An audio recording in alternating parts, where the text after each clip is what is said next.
yourself. Long live the king. Bernardo, He. you come most carefully upon your hour. It's now struck 12. Get to bed, Francisco. For this relief, much thanks. 'Tis bitter cold and I'm sick at heart. Have you had a quiet guard? Not a mouse stirring. Well, good night. If you do meet Horatio and Marcellus, rouse my guard, bid them make haste. I think I hear them. Stand ho, who's there? Friends to this ground. And leads me into the day. Give you good night. Oh, farewell, honest soldier. Who ought to believe you? Bernardo hath my place. Give you good night. Hola, Bernardo. What, is Horatio there? A piece of him. Welcome, Horatio. Welcome, good Marcellus. What, has this thing appeared again tonight? I have seen my bed. Horatio says 'tis but our fantasy, and will not let belief take hold of him, touching this dreaded sight twice seen of us. Therefore, I have entreated him along with us to watch the minutes of this night, that if again this apparition come, he may approve our eyes and speak to it. Tush, 'twill not appear. Sit down a while, and let us once again assail your ears that are so fortified against our story, what we have 2 nights seen. Well, sit we down and let us hear Bernardo speak of this. Last night of all, when yon same star that's westward of the pole, he had made his course to illuminate that part of heaven where it now burns. Marcellus and myself, the bell, then beating one. Peace, break thee off! Look where it comes again! In the same figure like the king that's dead.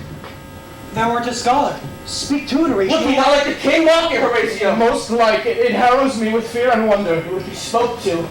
Speak to it, Horatio. What art thou that unsurfaced this time of night, together in that fair and warlike form, wherein the king of buried Denmark did sometimes march? Oh, by heaven, I charge thee, speak! It is offended. See how it stalks away. Pray, speak! It is gone and will not answer. How now, Horatio? You tremble and look pale. Is it not more than fantasy? Or think you on it? Before my God, I might not disbelieve without the sensible and true avouch of mine own eyes. Is it not like the king? As thou art to thyself. Such was the very armor he had on when he the ambitious Norway combated. 'Tis strange.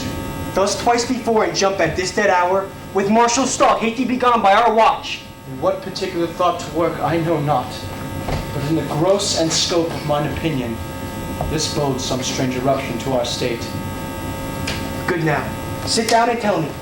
He that knows why the same strict and most observant watch so nightly toils the subject of the land, and why such daily casts the brazen cannon for and mar fruitful implements of war, why such impressive shipwrights, whose sore task does not divide the Sunday from the week?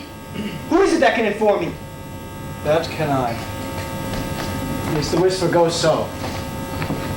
Our last king, whose image even but now appeared to us, was, as you know, by Fortinbras of Norway, thereto pricked on by a most emulate pride, dared to the combat, wherein our valiant Hamlet, who so the sight of the world much esteemed him, did slay this Fortinbras, who by a sealed compact well ratified by law and heraldry, could forfeit with his life all those lands which he stood seized of to the conqueror.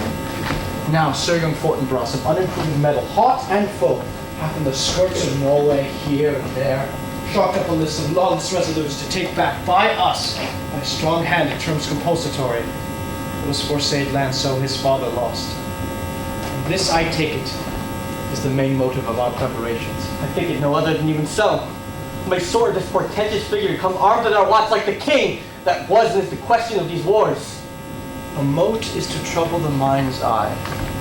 In the high and pomely state of Rome, a little ere the mightiest Julius fell, the grave stood tenantless, and the sheeted dead did squeak and gibber in the Roman streets. Stars with trains of fire and dews of blood, disasters in the sun and the moist star upon whose influence Neptune's empire stands, was sick almost to doomsday with eclipse. And even the like precursor feared events, as harbingers still preceding the fates, like the omen to the prologue coming on. Heaven and earth together demonstrated unto our climatures and countrymen. But soft, lo, behold where it comes again. I will cross it though it blast me. Stay, illusion! If thou hast any sound or use of voice, speak to me. Or if there be any good thing to be done, that to thee would do ease, and grace to me, speak to me. Or if thou art privy to thy country's fate, which happily for knowing may avoid, speak. Stay, speak, stop, Marcellus! Strike with thy parson? Do if it will not stand. 'Tis here! 'Tis here! 'Tis gone. We do it wrong being so majestical. to offer it the show of violence, for it is as the air invulnerable, and our vein blows malicious mockery. It was about to speak when the cock crew. Then it started like a guilty thing upon a fearful summons. I have heard the cock that is the trumpet of the morn. With its lofty and shrill-sounding throat doth awake the god of day. And at his warning, whether in sea or fire, in earth or air, the extravagant spirit heirs to his confine, and this present object hath made probation. It faded on the crowing of the cock. Some say that ever against that season comes wherein our Savior's birth is celebrated. This bird of dawning singeth all night long, and then they say no spirit there stir abroad. So hallowed and so gracious is that time. So have I heard and do in part believe it. But look, the morn in rustle mantle cloud walks over the dew of yon high eastward hill. Break wheel, watch up. And by my advice, let us impart what we have seen tonight unto young Hamlet. For upon my life, this spirit, dumb to us, will speak to him. Do you consent that we shall acquaint him with our loves, fitting our duty? Let's do it, I pray. And I this morning know where we shall find him most convenient.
So yet of Hamlet, our dear brother's death, the memory be green, and that it us be fitted to bear our hearts in grief, and our whole kingdom to be contracted in one brow of woe.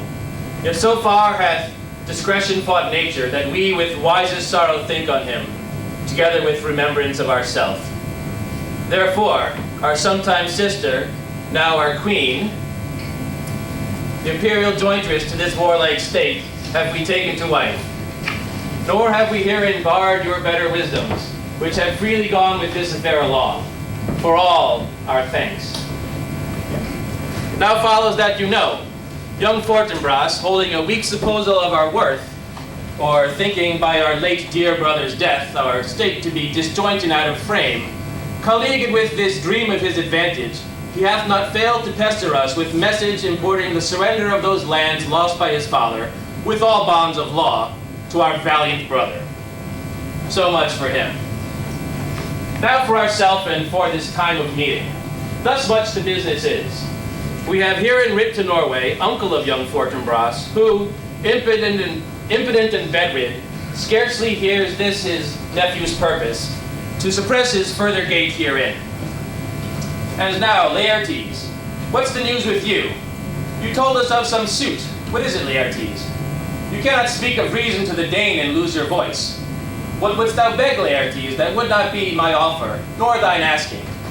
The head is not more native to the heart, the hand more instrumental to the mouth, than is the throne of Denmark to your father. What wouldst thou have, Laertes? My dread lord, your leave and favor to return to France, from whence though willingly I came to Denmark, to show my duty in your coronation. Yet now I must confess, that duty is done.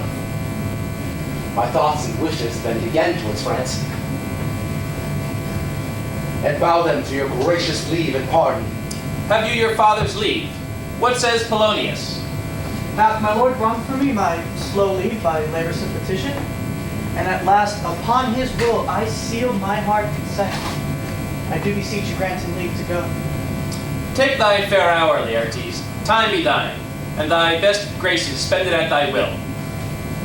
But now, my cousin Hamlet and my son. A little more than kin and less than kind. How is it the clouds still hang on you? So, my lord, I am too much in the sun. Good Hamlet, cast thy nighted color off, and let thine eye look like a friend on Denmark. Do not forever with thy veiled lids seek for thy noble father in the dust. Thou knowest 'tis common, all that lives must die, passing through nature to eternity. Aye, madam, it is common. If it be, what seems so particular with thee? Seems, madam? Nay, it is. I know not seems. 'Tis not alone my inky cloak, good mother, nor customary suits of solemn black, nor windy suspiration of forced breath, no, nor the fruitful river in the eye, nor the dejected havior of the visage, together with all forms, moods, shapes of grief that can denote me truly. These indeed seem, but they are actions that a man might play. But I have that within which passes show. These but the trappings and the suits of woe. 'Tis sweet and commendable in your nature, Hamlet, to give these mourning duties to your father. But you must know your father lost a father. That father lost his, and the survivor bound in filial obligation for some term to do obsequious sorrow. But to persever in such obstinate condolement is a course of impious stubbornness. 'Tis unmanly grief. We pray you, throw to earth this unprevailing woe, and think of us as of a father. For let the world take note, you are the most immediate to our throne, and with no less nobility of love than that which dearest father bears his son, do I impart toward you. For your intent in going back to school in Wittenberg, it is most retrograde to our desire. We beseech you, bend you to remain here in the cheer and comfort of our eye, our chiefest courtier, cousin, and our son. Let not thy mother lose her prayers, Hamlet. I pray thee, stay with us. Go not to Wittenberg. I shall, in all my best, obey you, madam. Why, 'tis a loving and a fair reply. Be as ourself in Denmark. Madam, come.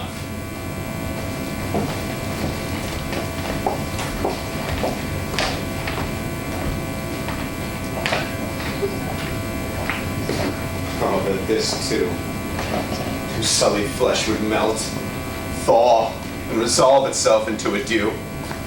But that the everlasting and not fixed this canon against self-slaughter. Oh, God, God, how weary, stale, flat, and unprofitable seems to me all the uses of this world. Oh, fie upon it, fie! 'Tis an unweeded garden that grows to seed. Things rank and gross in nature possess it merely. And it should come to this. But 2 months dead. Nay, not so much. Not 2. So excellent a king that was to this Hyperion to a satyr. So loving to my mother, you might not between the winds of heaven visit her face too roughly. Heaven and earth, must I remember? Why? She would hang on him, as if increase of appetite had grown by what it fed on. And yet, within a month, let me not think in it, frailty thy name is woman, a little month, where those shoes were old, with which she followed my poor father's body. Like Niobe, all tears. Why she, even she, oh God, a beast that once discourse of reason would have mourned longer, married with my uncle, my father's brother, but no more like my father than I to Hercules. Where the salt of most unrighteous tears had left a flushing in her galled eye, she married. Oh, most wicked speed, to boast with such dexterity to incestuous sheets! It is not, or it cannot, come to good. Break my heart, or I must hold my tongue. Hail to your lordship. I am glad to see thee well. Horatio, what, do I forget myself? Oh, the same, my lord, and your poor servant ever. Sir, a good friend. I'll change that name with you. But what make you from Wittenberg, Horatio? Marcellus. My good lord. I'm very glad to see you. Good evening, sir. But what in faith make you from Wittenberg? A truant disposition, good my lord. I would not hear your enemies say so, nor shall you do my ears that violence to make a truster of your own report against yourself. I know you are no truant. But what is your affair in Elsinore? We'll teach you to drink deep ere you depart. My lord, I came to see your father's funeral. I pray thee, Do not mock me, fellow student. I think it was to see my mother's wedding. Indeed, my lord, it followed hard upon. Thrift, Horatio. The funeral baked meats did coldly furnish the marriage tables. But I'd met my dearest foe in heaven or ever I had seen that day, Horatio. My father. Methinks I see my father. Where, my lord? In my mind's eye, Horatio. I saw him once. He was a goodly king. He was a man. Take him for all in all. I shall not look upon his like again. My lord, I think I saw him yesternight. Saw who? My lord, the king, your father. The king, my father! Seizing your admiration for a while with an attent ear, till I may deliver upon the witness of these gentlemen marvel to you. For God's love, let me hear. 2 nights together had these gentlemen, Marcellus and Bernardo, in the dead waste in the middle of the night been thus encountered. A figure like your father, armed at point exactly, cap au pied, goes slow and safely by. Thrice he walked farther oppressed in fear surprised eyes, whilst they, distilled almost to jelly with the active fear, stand numb and speak not to him. This to me in dreadful secrecy in part they did, where I the third night kept the watch, whereas they had delivered from the very thing each word made true and good. The apparition comes. I knew your father. These hands are not more like. But where was this? My lord, upon the platform where we watch. Did you not speak to it? I did, my lord, but answer made it none. Yet, once methought it lifted up its head and did motion like it would speak, but even then the morning cock crew loud and it shrunk in haste away. It is very strange. Well, as I do live, my honored lord, 'tis true. We felt it writ down in our duty to let you know that. Indeed, sirs. But this troubles me. Hold you the watch tonight. We do, my lord. Armed, say you. Armed, my lord. From top to toe. My lord, from head to foot. And saw you not his face? Yes, my lord, he wore his beaver up. What? Looked he frowningly? A countenance more in sorrow than in anger. Pale or red? Nay, very pale. And fixed his eyes upon you? Most constantly. Why would I have been there? Would have much amazed you. Very like. Stayed it long. While one with moderate haste might tell 100. Longer. Nay, not when I saw it. His beard was grizzled, no? Was as I have seen it in his life, sable silver. I will watch tonight. Perchance 'twill walk again. I warrant it will. But assume my noble father's person, I'll speak to it. Though hell itself should gape and bid me hold my peace. I pray you all, if you have hitherto concealed this sight, let it be tenable in your silence still. And whatsoever else shall have tonight, give it an understanding, but no tongue. I'll requite your loves. So farewell. Upon the platform twixt 11 and 12, I'll visit you. Our duty to your honor. Your loves is mine to you. So farewell.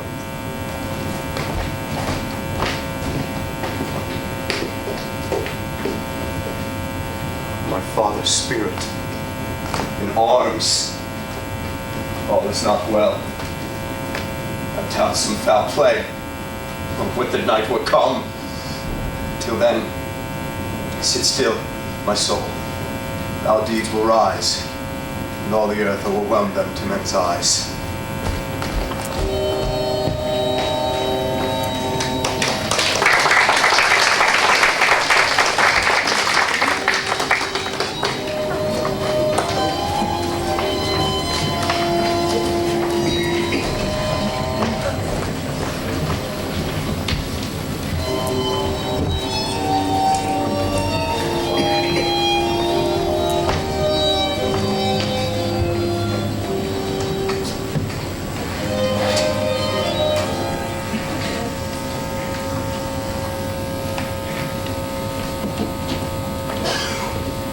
My necessaries are embarked.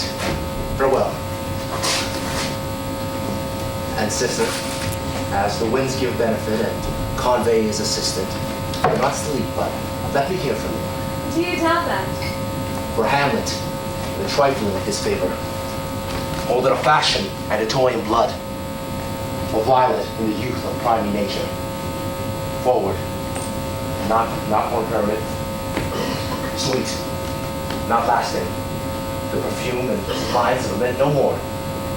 No more but so? Maybe no more. For nature, crescent does not grow alone in thews and bulk.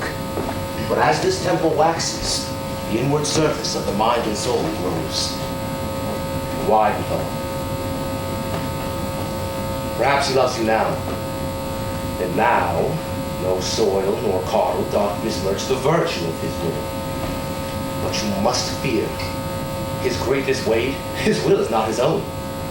For he himself is subject to his birth. He may not, as unvalued persons do, carve for himself. For on his choice depends the safety and the health of this whole state. And therefore must his choice be circumscribed unto the voice and yielding of that body. Or if he is the head,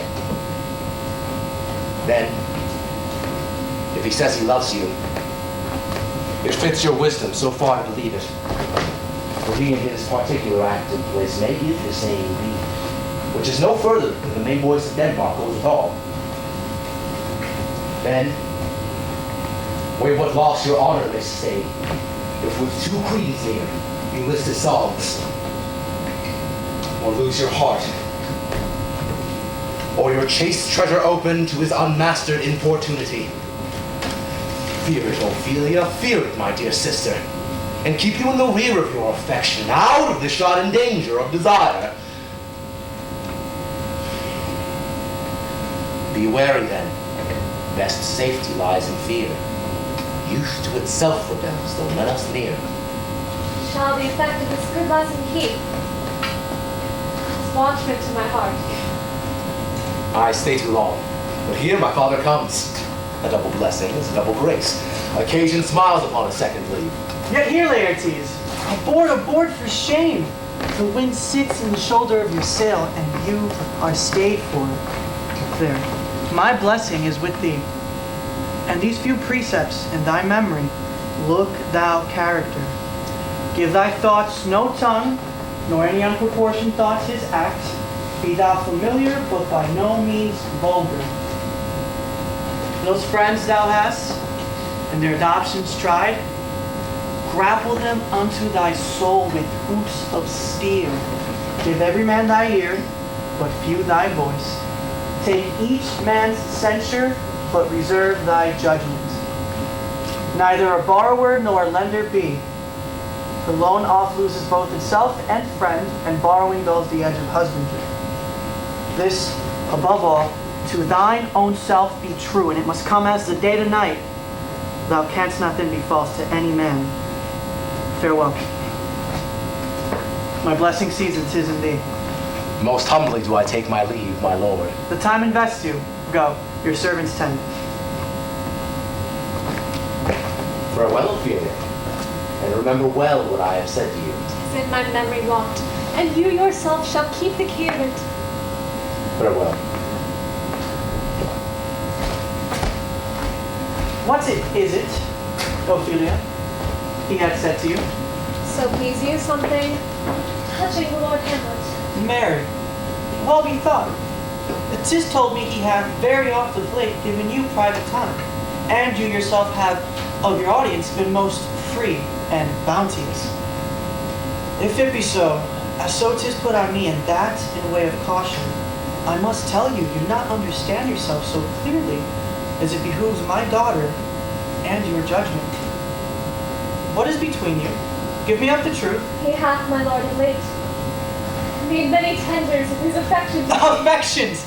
You sound like a green girl, unsifted in such perilous circumstance. Do you believe these tenders, as you call them? I do not know, my lord, what I should think. Mary, I will teach you. Take you a baby, that you have taken these tenders as true pay, which are not real sterling. You must tender yourself more dearly, or not to crack wind of the poor phrase, running thus, you'll tender me a fool.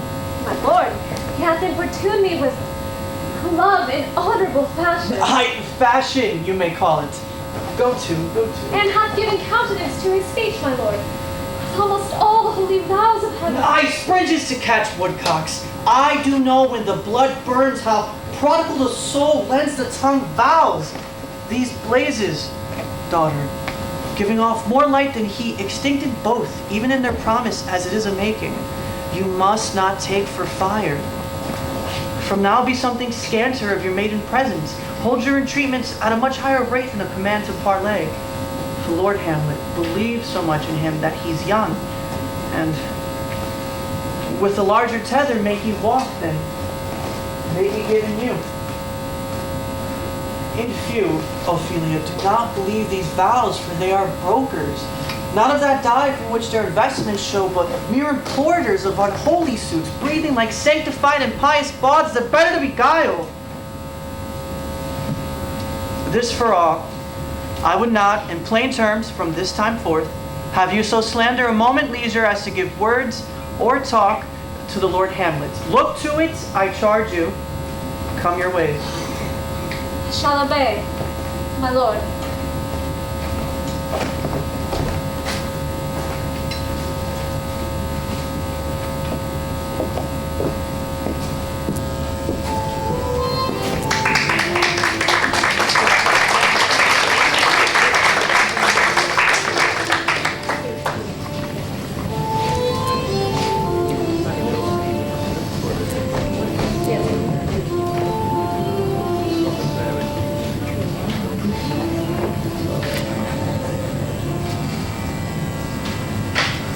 Why, truly, it is very cold. Tis a nipping and an eager air.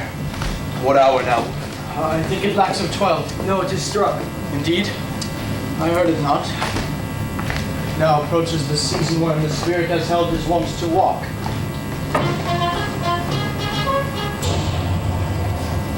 What does this mean, my lord? The king doth wake tonight, and takes his rouse. Heaps with sail, and the swaggering uprising reels. And while he drains his draughts of Rhenish down, the kettle drum and trumpet thus bray out the triumph of his pledge. Is it a custom? Aye, merry is it. But to my mind, though I am native here and to the manor born, it is a custom more honored in the breach than the observance.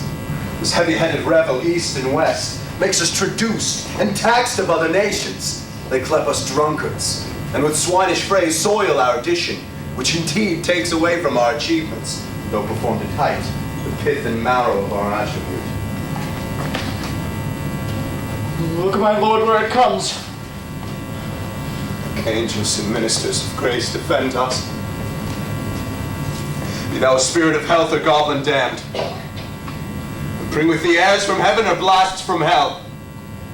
But be thy intents wicked or charitable, and thou comest in such a questionable shape that I will speak to thee, will call thee Hamlet, King, Father, Royal Dane.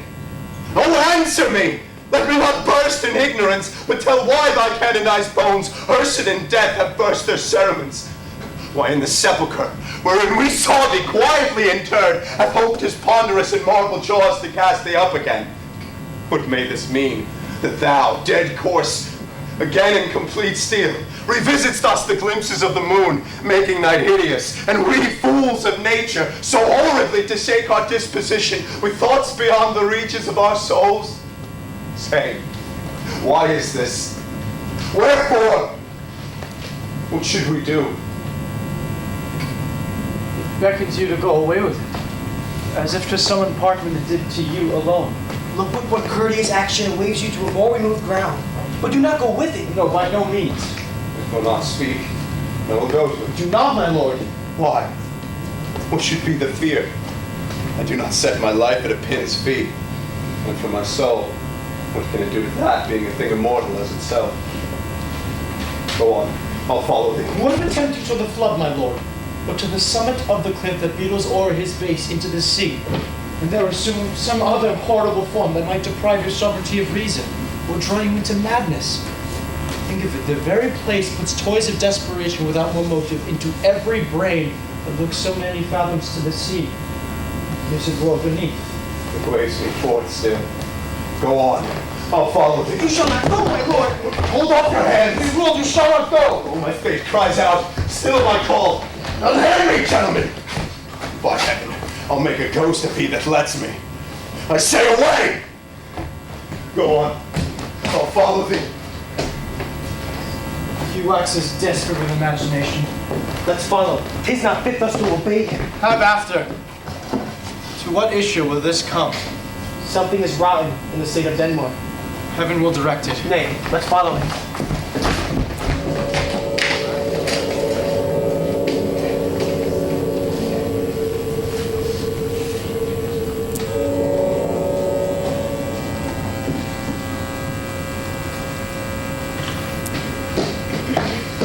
Whither wilt thou lead me?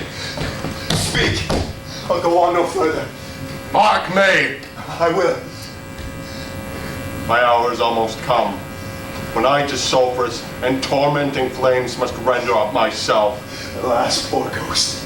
Pity me not, but lend thy serious hearing to what I shall unfold. Speak. I am bound to hear.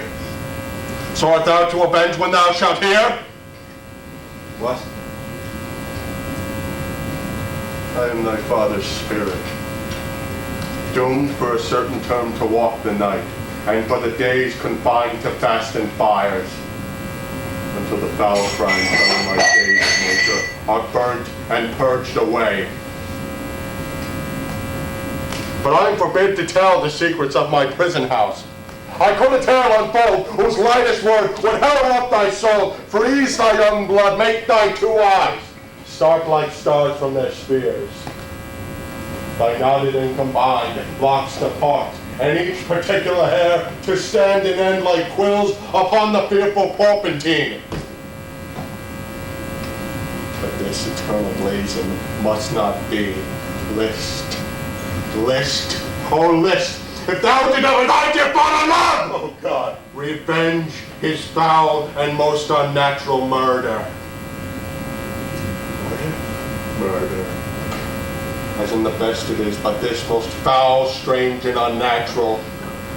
Haste me to know it, that I with wings as swift as meditation or thoughts of love may sweep to my revenge.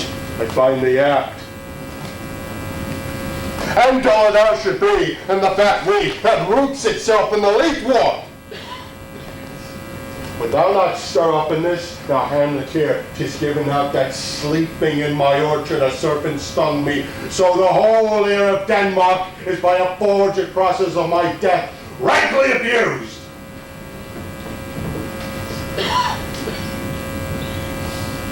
But know thy noble youth, the serpent that did sting thy father's life now wears his crown.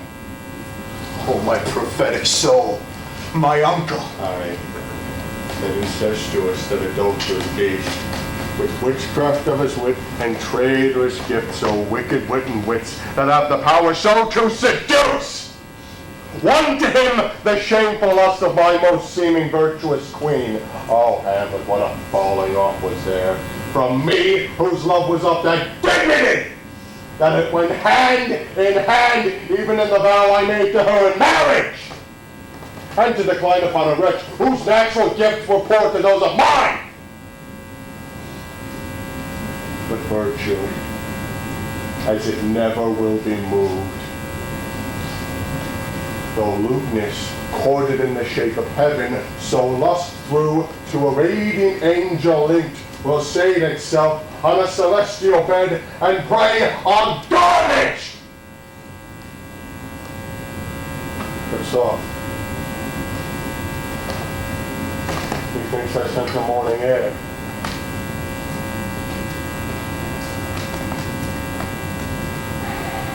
Brief let me be, sleeping in my orchard, my customs always of the afternoon.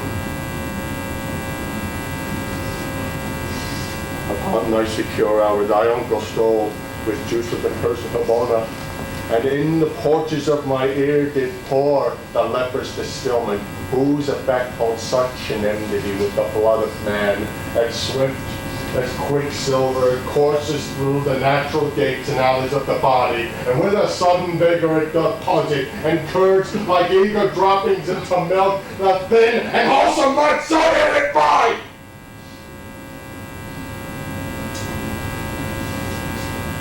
The most instant tether barked about, most laser-like, with vile and loathsome crust all my smooth body.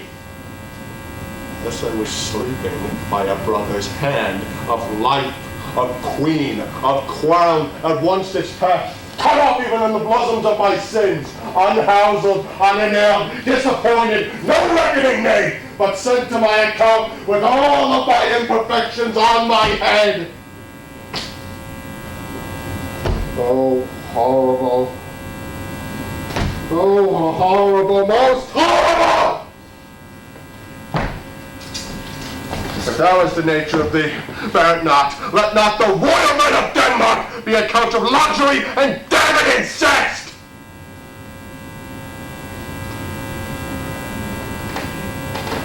And howsoever thou pursuest this act, take not thy mind, nor let thy soul contrive against thy mother aught. Leave her to heaven, and those thorns in her bosom lodged to prick and sting her.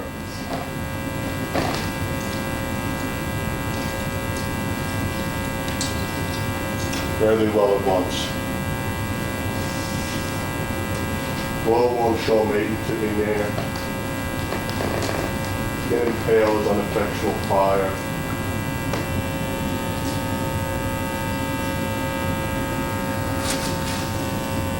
Adieu. Adieu.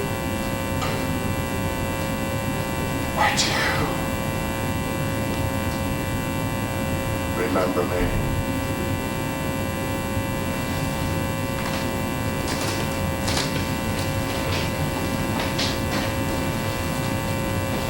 All you host of heaven, O earth, what else? And shall I couple hell? Well, fine! Hold my heart. And you, my sinews, though not instant old, bear me stiffly up. Remember thee, I now poor ghost, whilst memory holds a seat in this distracted globe. Remember thee? Hey, from the tables of my memory I'll wipe away all trivial, fond records, all saws of books, all forms, all precious past that youth in observation copied there. And thy commandment, all alone, shall live in the book and volume of my brain, unmixed with baser matter. Yes, by heaven. O most pernicious woman! O villain! Villain smiling! Damned villain! Now to my word. It is adieu. Remember me. I have sworn it. My lord, Lord Hamlet! I can secure him. So be it. How is it, my noble lord? What news, my lord? Oh, wonderful. Good, my lord, tell it. No, you'll reveal it. Not I, my lord. What say you then? The heart of man once thinketh, but you'll be secret. Aye, by heaven, my lord. There's never a villain dwelling in all Denmark, but he's an arrant knave. There needn't no ghost from the grave, my lord, to tell us this. Why? Right. You are in the right. And so, without more circumstance at all, I hold it fit that we shake hands and part. You, as your business and desire, shall point you. For every man hath business and desire, such as it is. And for my own poor part, I will go pray. Oh, these are but wild and whirling winds, my lord. I am sorry they offend you. Heartily. Yes, faith, heartily. There's no offense, my lord. Yes, by St. Patrick, but there is, Horatio, and much offense too. Touching this vision here, it is an honest ghost, that let me tell you. Your desire to know what it is between us, or we're mastered as you may. And so, good friends, as you are friends, scholars, and soldiers, give me one poor request. What is it, my lord? We will. Never to make known what you have seen tonight. My lord, we will not. Nay, but swear it. Faith, my lord, not I. Nor I, my lord, in faith. Upon my sword. We have sworn, my lord, already. Indeed. Upon my sword, indeed. Boy, Thou sayest so? Art thou there, Trupany? Come on, you hear this fellow in the cellarage? Consent to swear. Post the oath, my lord. Never to make known what you have seen tonight. Swear by my sword. Come hither, gentlemen, and lay your hands again upon my sword. Swear by my sword, never to make known what you have heard. Swear by his sword. By day and night, this is wondrous strange. Rest, rest, perturbed spirit. So, gentlemen, with all my love, I do commend me to you. And with so poor a man as Hamlet is, may do it express his love and friending to you. God willing, shall not lack. Let us go in together. And still your fingers on your lips, I pray. This time is out of joint. Oh, cursed spite, that ever I was born to set it right. But nay, come, let's go together.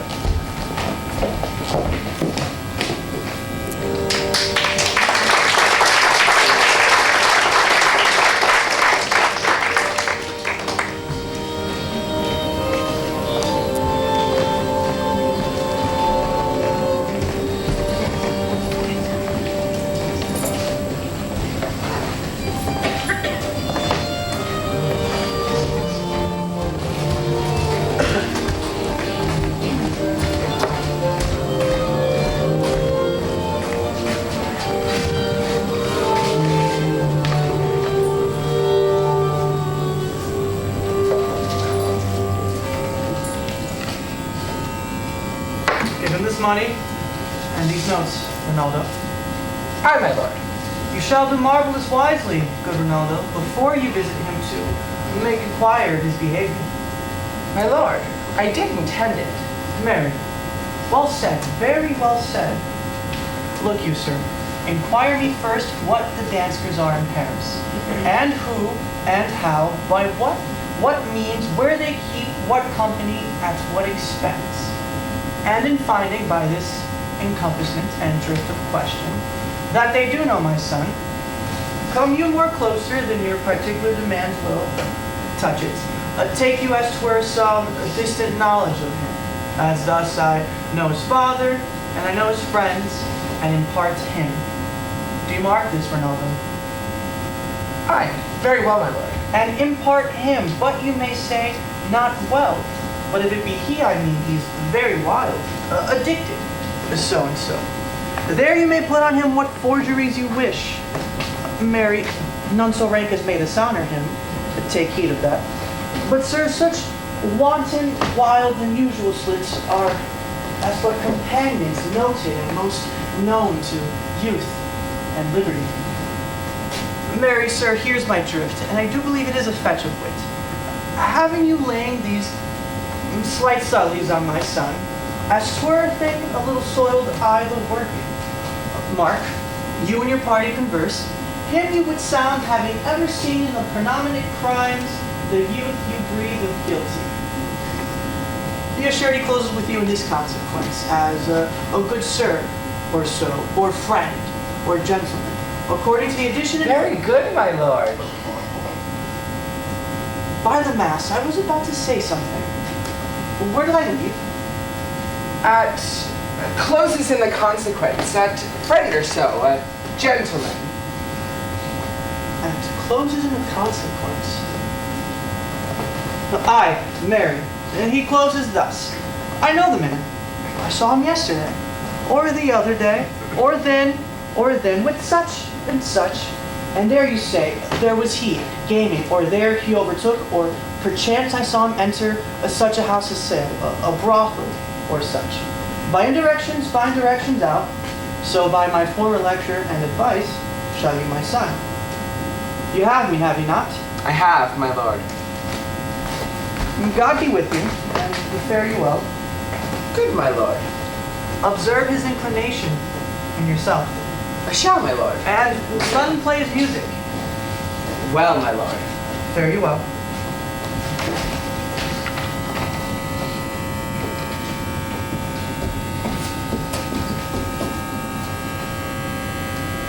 How now, Ophelia? What's the matter? Oh, my lord, I have been so affrighted. What in the name of God? My lord, as I was sewing in my closet, Lord Hamlet, with his doublet all embraced, no hat upon his head, his stockings fouled, unguarded, down jagged around his ankles, pale as his shirt, his knees knocking each other, and with a look so piteous and purport as if he had been loosened out of hell to speak of horrors, he comes before me. Mad for thy love. My lord, I do not know, but truly I do fear it. What say ye? He took me by the wrist and held me hard. Then goes he to the length of all his arm, with his other hand thus o'er his brow. He paused to such perusal of my face as he withdrawed. Long stayed he so. The last old shaking of mine arm, and placed his head thus waving up and down. He raised a sigh, so piteous and profound as it did seem to shatter all his bulk and end his being. That done, he lets me go. With his head over his shoulder turned, he seemed to find his way without eyes. For out of doors he went without their helps, and to the last, vented their light on me. Come, go with me. I shall go seek the king. This is the very ecstasy of love whose violent property fordoes itself and leads the will to desperate undertakings as oft as any passion under heaven that does afflict our nature. I am sorry. What, have you given him any hard words of late? No, my good lord, but as he did command, I did deny his letters and deny his access to me. This hath made him mad. I am sorry that with better heed and judgment that I have not courted him. I fear he did but trifle and meant to rack thee, but beshrew my jealousy. By heaven, it is as proper to in our age to cast beyond ourselves in our opinions, as it is common for the younger sort to lack discretion. Come, go we to the king. This must be known, and being kept close might move. Who grieve to hide and hate to utter love. Come.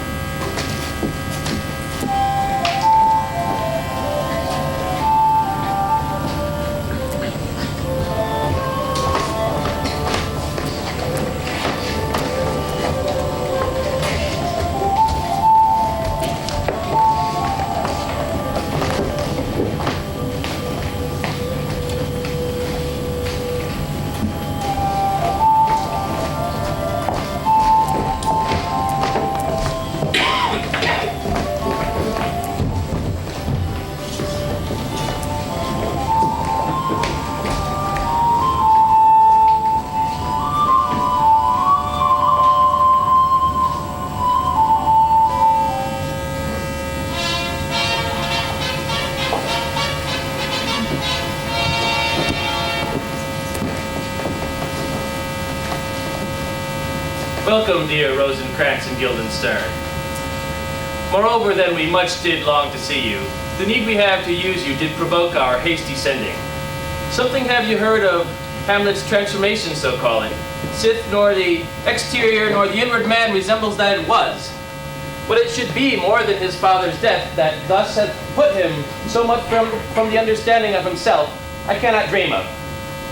I entreat you both that, being of so young days brought up with him, and since so neighbor to his youth and havior, that you vouchsafe your stay with us some little time, so that by your companies to draw him on to pleasures, and to gather so much as from occasion you may glean, whether aught to us unknown afflicts him thus that open lies within our remedy. Good gentlemen, he hath much talked of you, and sure I am to men there is not living to whom he more adheres. If it would please you to show us so much gentry and goodwill as to expend your time with us a while, the supply and profit of our home, your visitation shall receive such thanks as fit for a king's remembrance. Both your majesty's might, by the sovereign power you have of us, put your dread pledges more to command than to entreaty. But we both obey and here give up ourselves in the full bent. There, service freely at your feet, be commanded. Thanks, Rosencrantz and gentle Guildenstern. Thank you, Guildenstern and gentle Rosencrantz, and I beseech you to instantly to visit my too much changed son. Heaven's help make our presence and practices pleasant and helpful to him. Aye, amen.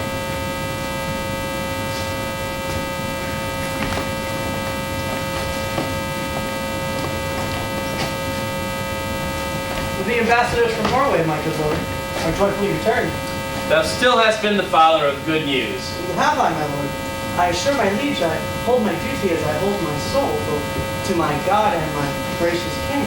And I do think, or else this brain of mine hunts not the trail of policy so sure as it hath used to do, but I have found the very cause of Hamlet's lunacy.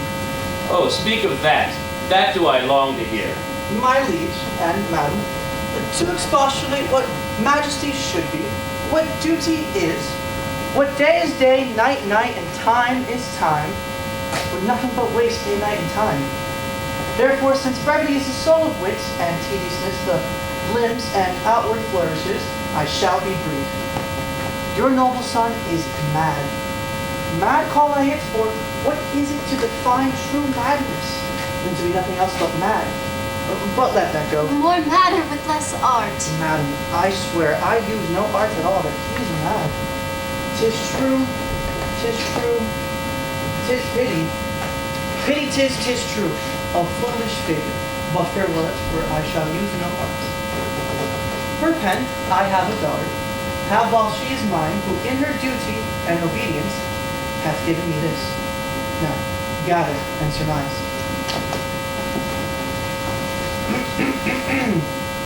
To the celestial and my soul's idol, the most beautified Ophelia. That's an ill phrase, a vile phrase. Beautified is a vile phrase. But you shall hear it thus. In her excellent white bosom, Came this from Hamlet to her? Good madam, stay a while. I shall be faithful. Doubt that the stars are fire, doubt that the sun doth move, doubt truth to be a liar, but never doubt I love. Oh dear Ophelia, I am ill at these numbers. I have not art to reckon my groans, but that I love thee best, most best, believe it. Adieu. Thine evermore most dear lady, whilst this machine is to him, Hamlet. This in obedience hath my daughter shown me, and his solicitings, as they fell out by time, by means, and by place, all given to my ear. But how hath she received his love? What do you think of me? As of a man faithful and honorable. And I would fain prove so. Well, what might you think? When I had seen that hot love on the wind, what might you think? No. I went round to work, and this my young mistress and did bespeak. Lord Hamlet is a prince, out of thy star, and this must not be.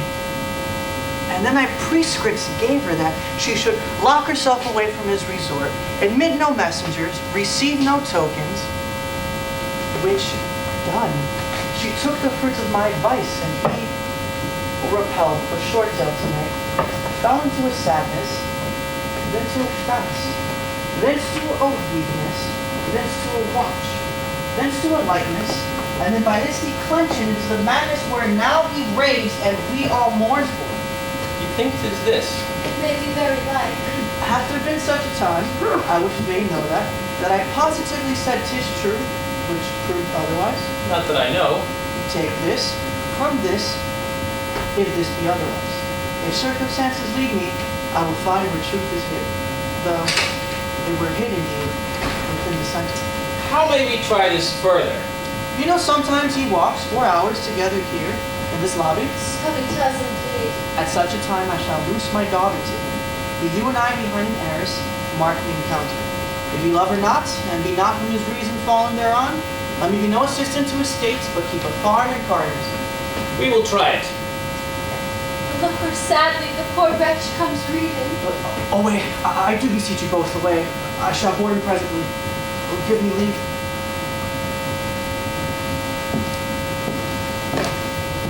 How does my good Lord Hamlet? Well, God have mercy. Do you know me, my lord? Excellent well. You are a fishmonger. Not I, my lord. And then would you were so honest a man. Honest, my lord. Aye, sir. To be honest as this world goes is to be one man picked out of 10,000. For if the sun breed maggots in a dead dog, being a good kissing carrion, you a daughter. I have, my lord. That anonymous son. Conception is a blessing, but as your daughter may conceive. Friend, look to it.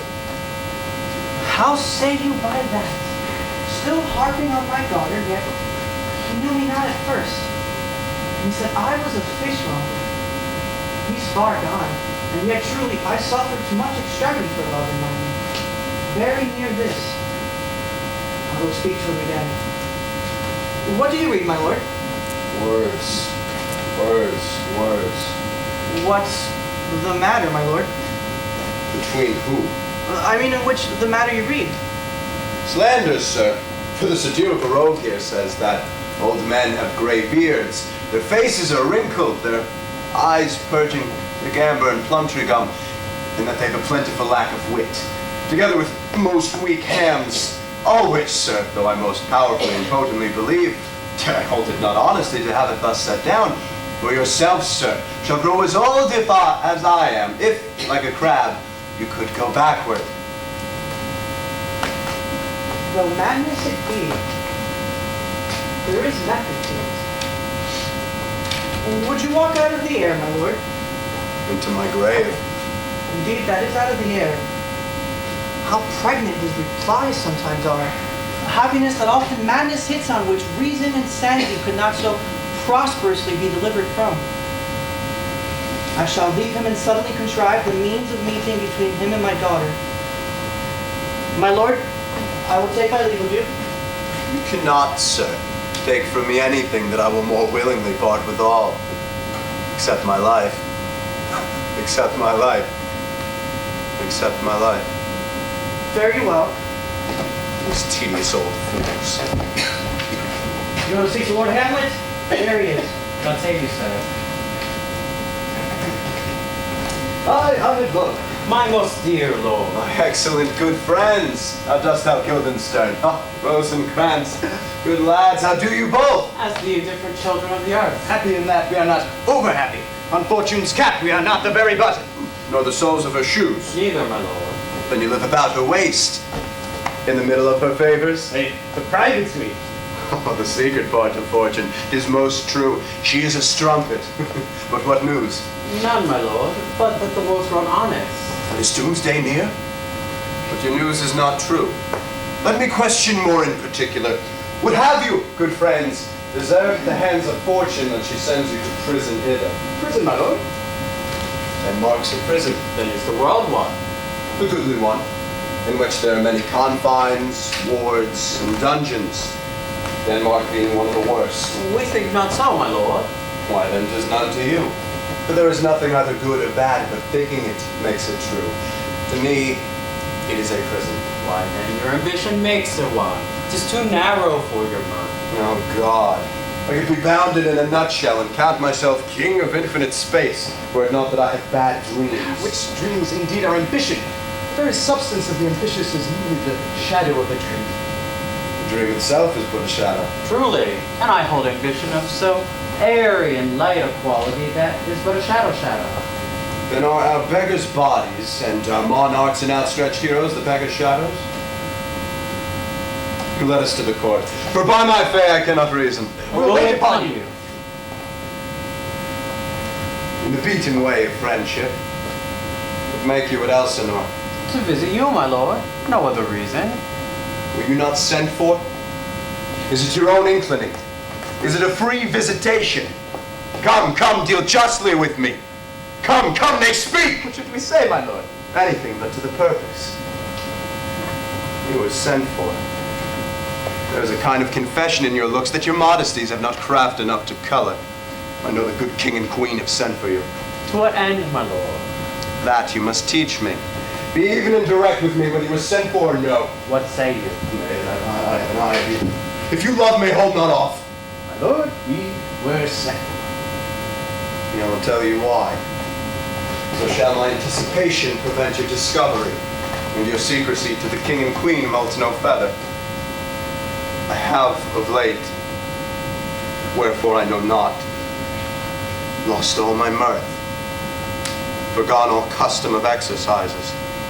And indeed it goes so heavily with my disposition that this goodly frame, the earth, seems to me a sterile promontory.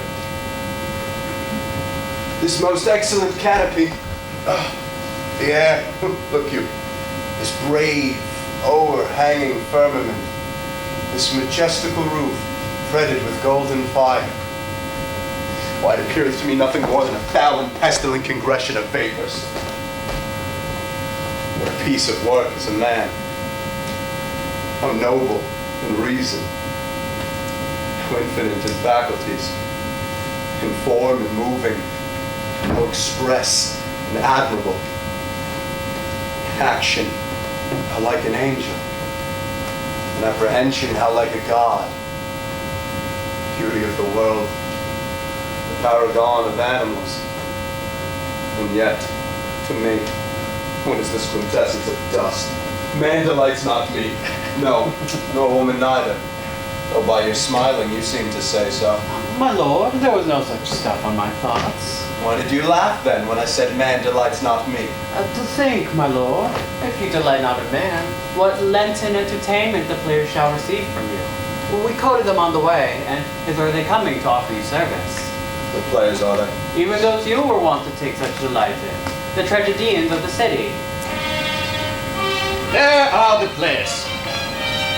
Gentlemen, you are welcome at Elsinore. Your hands, come then. The appurtenance of welcome is fashion and ceremony. You are welcome. But my uncle father and aunt mother are deceived. What, my dear lord? I'm but mad north-northwest. When the wind is southerly, I know a hawk from a handsaw. Well, be with you, gentlemen. Mark you, Guildenstern, and you too, at each ear a hearer. That great baby you see there is not yet out of his swaddling clouds. Happily he is the second time come to them, where they say an old man is twice a child. I will prophesy he comes to tell me of the players. Mark it. You say right, sir. It was a Monday morning then, indeed. My lord, I have news for you. My lord, I have news for you. When Rocius was an actor in The Rome... actors have come hither, my lord. Buzz. Upon my honor. Then came each actor on his ass. The best actors in the world, either for tragedy, comedy, history, pastoral, the comical pastoral, historical pastoral, the tragical historical, the tragical comical historical pastoral, seen in the Bible, or Paul Unlimited. You are welcome, masters. Welcome all. I'm glad to see thee well. Welcome. We'll have a speech straight. Come, give us a taste of your quality. Come, a passionate speech. What speech, my good lord? I heard thee speak me a speech once, but it was never acted, or if it was, not above once. For the play I remember, please not the million, 'twas Caviari to the general. It was an excellent play, well digested in the scenes, and set down with as much modesty as cunning. One speech in it I chiefly loved. 'Twas Aeneas' tale to Dido, and thereabout of it, especially when he speaks of Priam's slaughter. If it live in your memory, begin at this line. Let me see. The rugged Pyrrhus, he whose sable arms, black as his purpose, did the knight resemble. When he lay couched in the ominous horse, hath now his dread and black complexion smeared with heraldry more dismal. Head to foot, now is he total gules, horridly tricked with the blood of fathers, mothers, daughters, sons, baked and imposted in the parching streets, to lend a tyrannous and damned light to their lord's murder. With eyes like carbuncles, the hellish Pyrrhus, old grandsire Priam, seeks. So proceed you. Poor God, my lord, well spoken, with good discretion and good accent. Anon he finds him, striking 2 short Greeks. His antique sword, bellies to his arm, lies where it falls. Repugnant to command and unequal matched. Pyrrhus, Priam in rage, strikes wide, but with the whip and the wind of his fell sword, the unnerved father falls.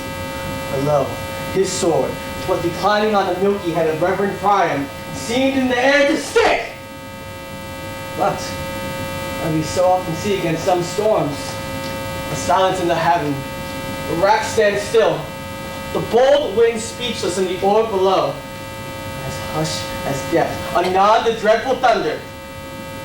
So, after Pyrrhus' pause, roused vengeance that sets him to work, and never did the Cyclops' hammer fall on Mars' armor, forged for proof etern, with less remorse than Pyrrhus' bleeding sword now lies on Priam's head. But who, woe had seen the moldly queen, The Mogul Queen. That's good. Moblet Queen is good. Run barefoot up and down, threatening the flames, with pigeon room, a cloth upon her head, a robe about her leg, and overteeming her loins, a blanket for the alarm of fear had caught up. And if the gods themselves could see her, as peers made malicious sport, mincing her husband's limbs, and each the burst of clamor that she made, unless things mortal moved them not at all, would have made milch in the burning eyes of heaven, and in the passion of the gods.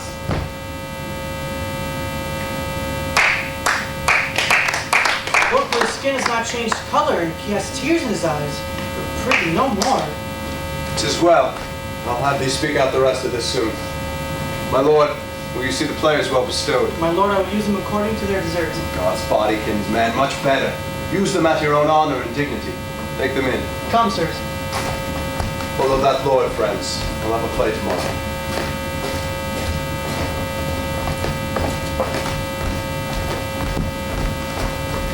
Dost thou hear me, old friend? Would you play the murder of Gonzaga? Aye, my lord. We'll have it tomorrow night.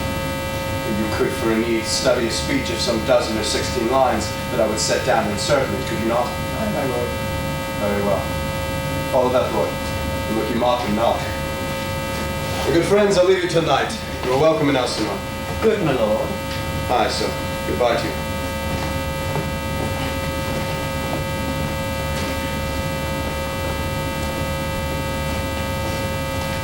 Now I am alone. Oh, what a rogue, peasant slave am I. Is it not monstrous that this player here, but in a fiction, in a dream of passion, could force his soul to his own conceit?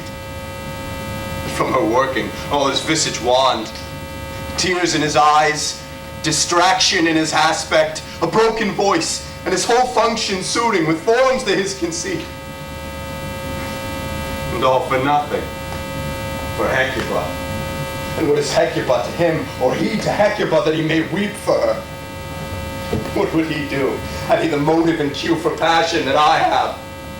He would drown the stage in tears, and cleave the general ear with horrid speech, make mad the guilty, and appall the free, confound the ignorant, and amaze indeed the very faculties of eyes and ears. Yet I, a dull and money-meddled rascal, peak like a John of Dreams, unpregnant of my cause, and can say nothing. No, not for a king upon whose property and most dear life a damned defeat was made. Am I a coward? Who calls me villain, breaks my painted cross, plucks out my beard and throws it in my face, tweaks me by the nose, gives me the lie in the throat, as deepest to the lungs. Who does me this? Ha!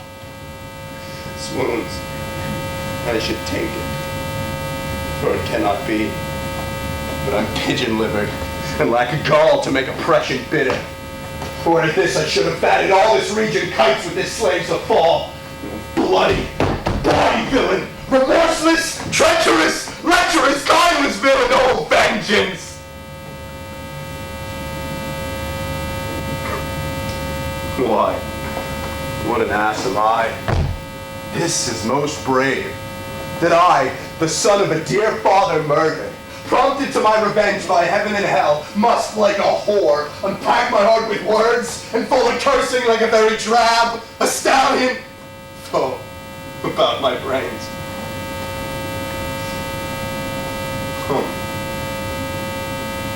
I have heard a guilty creature sitting at a play have, by the very cunning of the scene, been struck so to their soul that presently they proclaim their malifications.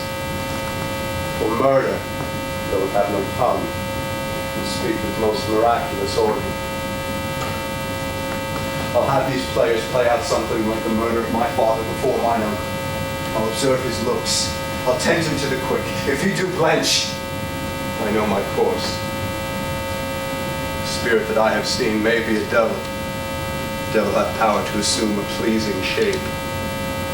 Yea, perhaps, out of my weakness and my melancholy, he is very potent with such spirits, abuses me to damn me. will have grounds more relative than this. Plays the thing, wherein I'll catch the conscience of the king.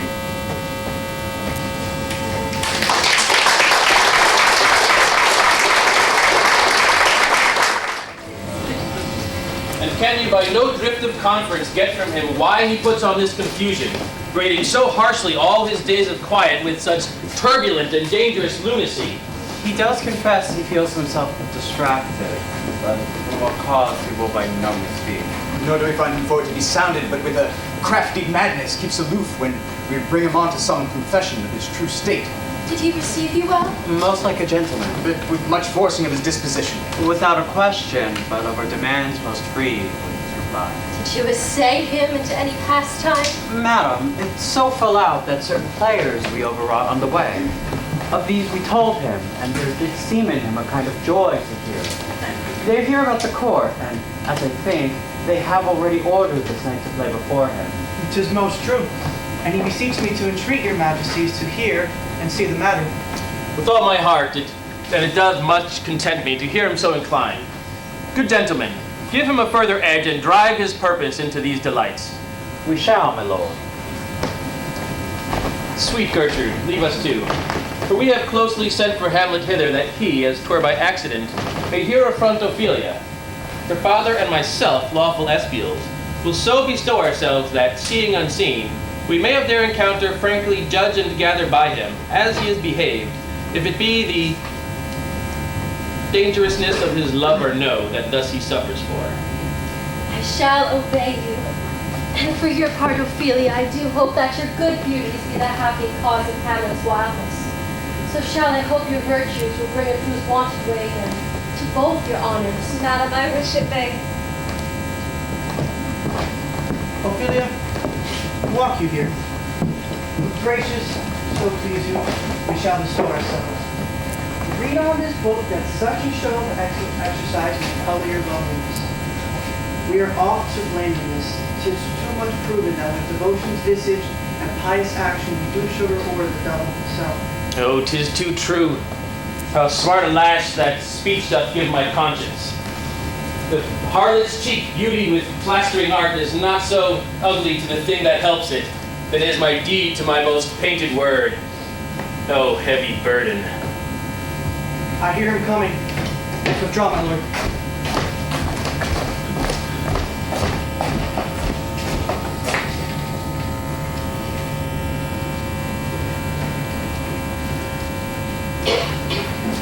Be or not to be? It's the question. Whether 'tis nobler in the mind to suffer the slings and arrows of outrageous fortune, or to take arms against the sea of troubles, and by opposing, end them. Die, to sleep, no more.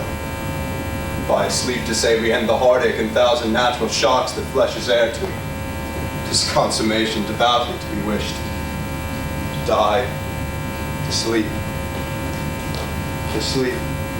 chance to dream. Aye, there's the rub.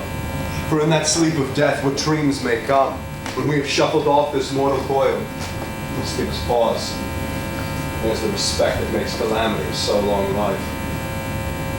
For who would pare the whips and scorns of time, the proud man's contumely, the pangs of despised love, the law's delay, the insolence of office, and the patient merit of the unworthy takes, when he himself might acquit his mate with a bare bodkin?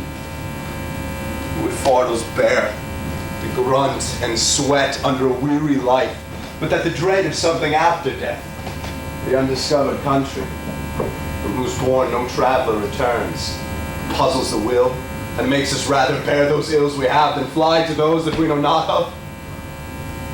Thus conscience does make cowards of us all, and thus the native hue of resolution is sickly o'er with the pale cast of thought, and enterprises of great pitch and moment, in this regard, their currents turn awry and lose the name of action. Stop, the fair Ophelia. Nymph, in thy orisons be all my sins remembered. Good, my lord. How does your honor for this many a day? I humbly thank you. Well, My lord, I have remembrances of yours that I've longed to redeliver. I pray you now receive them. No, not I. I never gave you aught. My honored lord, you know right well you did. And when words of such sweet breath proposes made the things even more rich. Their perfect lost. Take these again, the noble mind which gives wax clover, givers prove unkind. There, my lord. Are you honest? My lord. Are you fair? What means your worship? That if you be honest and fair, your honesty should admit no discourse to your beauty. Could beauty, my lord, have better commerce than with honesty? Aye, truly. For the power of beauty will sooner transform honesty from what it is to a bawd than the force of honesty can translate beauty into his likeness. This was sometime a paradox. Now time gives it proof. I did love you once. Indeed, my lord, you made me believe so. You should not have believed me. For virtue cannot so inoculate her old stock, but we shall relish of it. I loved you not. I was more deceived. Get thee to a nunnery! Why wouldst thou be a breeder of sinners? I am myself indifferent honest, but yet I could accuse me of such things that it were better my mother had not borne me. I am very proud, revengeful, ambitious, with enough offenses at my beck that I have thoughts to put them in, imagination to give them shape, or time to act them in. Which in such fellows as I do, crawling between earth and heaven. We are arrant knaves all, believe none of us. Go thy ways to a nunnery. Where's your father? At home, my lord. Let the doors be shut upon him so that he may play the fool nowhere but in his own house. Farewell. Oh, help him, you sweet heavens! Thou dost marry. I'll give thee this plague for thy dowry. Be thou as chaste as ice, as pure as snow, thou shalt not escape calumny. Get thee to a nunnery.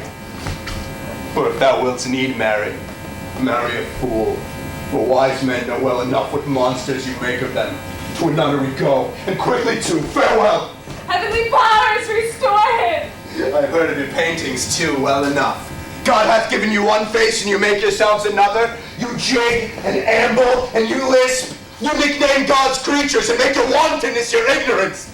Go to, I'll no more of it. Oh, that made me mad. I say, we will have no more marriages. Those that are already married, all but one shall live. The rest shall keep as they are. To a nunnery, go!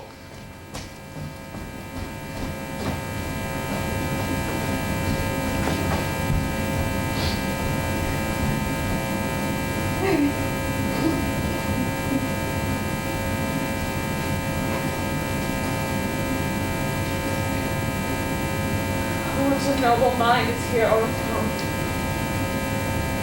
Courtiers, soldiers, scholars, eye, tongue, sword. The expectancy and rose of the fair state, the glass of passion, the mold of form, the observed of all observers, now quite down. And I, ladies, most dejected, wretched with such the honey and the sweet music vows. See thy noble, most sovereign reason, like sweet bells jingled at a time and harsh, and low form and stature of youth now blasted with ecstasy. Oh, woe is me that I have seen what I have seen.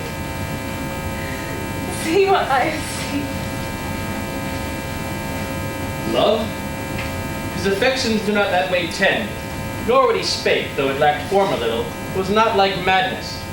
There's something in his soul, o'er which his melancholy sits on brood, and the hatch and the disclose, I do doubt, will be some danger, which for to prevent I have in quick determination thus set it down. You shall away with speed to England, where haply you shall away with speed to England, for the demand of our neglected tribute. Haply the seas and countries different, variable objects, will expel this something settled matter from his heart, whereon his brain still beating thus puts him from fashion of himself. What think you on it? It shall do well, but yet do I believe the origin and commencement of his grief is sprung from neglected love. How now, Ophelia? You need not tell us what Lord Hamlet said, for we heard it all.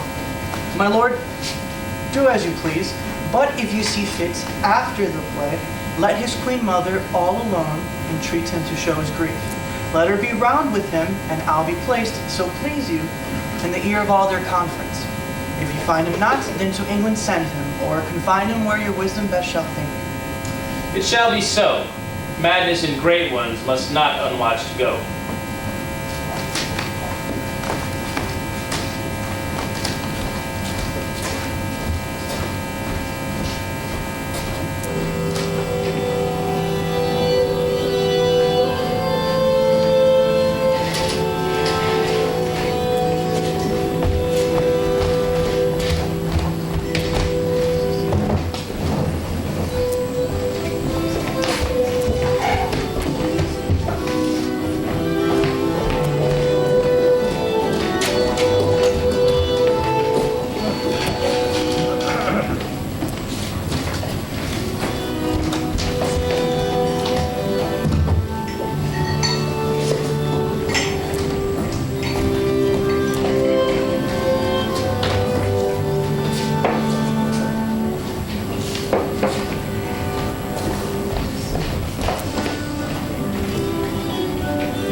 Speak the speech, I pray you, as I pronounced it to you, trippingly on the tongue.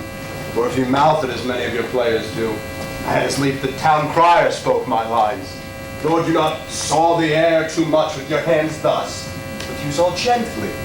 For in the very torrent, tempest, and as I may say, whirlwind of your passion, you must acquire and beget a temperance that gives it smoothness. Oh, it offends me to the soul to hear a robustious, periwig-pated fellow, to a passion to tatters, to very rags, to split the ears of the groundlings, who for the most part are capable of nothing but inexplicable dumb shows and noise. Or if such a fellow whip for overdoing Birmingham, thou Herod's Herod, pray you, avoid it. I warrant, your honor. Be not too tame neither, but let your own discretion be your tutor. Suit the action to the word to the action. With this special observance, look you not to overstep the modesty of nature, for anything so overdone is from the purpose of playing, whose end, both at the first and now, was and is to hold 'twere the mirror up to nature, to show virtue her own feature, scorn her own image. The very age and body of the time is form impression. And let those that play a clown speak no more than is set down for them. For there be of them that will themselves laugh to set on some quantity of barren spectators to laugh too. Though in the meantime, some necessary question of the play be then to be considered. That's villainous, and shows a most pitiful ambition in the fool that uses it. Go, make you ready. My lord, will the king hear this piece of work? And the queen too, and that's presently. Bid the players make haste. Will you two help to hasten them? Oh, Horatio. Your sweet lord at your service. Horatio, thou art e'en as just a man as e'er my conversation cope withal. How good my lord. I do not think I flatter. For what advancement may I hope from thee that no revenue hast, but thy good spirits to feed and clothe thee? Something too much of this. There is a play tonight. One of the scenes comes near the circumstance which I have told thee of my father's death. Prithee, when thou seest that act afoot, even in the very comment of thy soul, observe my uncle. As a cult of guilt do not itself enkennel in one's speech, as a damned ghost that we have seen. And my imaginations are as foul as Vulcan's stiffy. Give him heedful note, for I mine eyes will rivet to his face, and after we will both our judgments join in censure of his seeming. Well, my lord, be still all the whilst the play is playing and escape detected. I shall pay the theft. They're coming to the play. I must be idle. Get your place.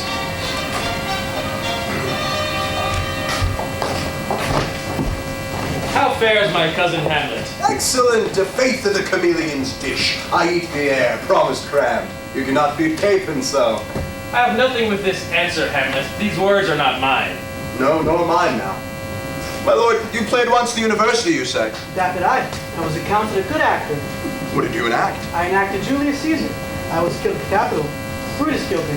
It's a brute part of him to kill so capital a calf there. Are the players ready? Aye, my lord. They say upon your patience.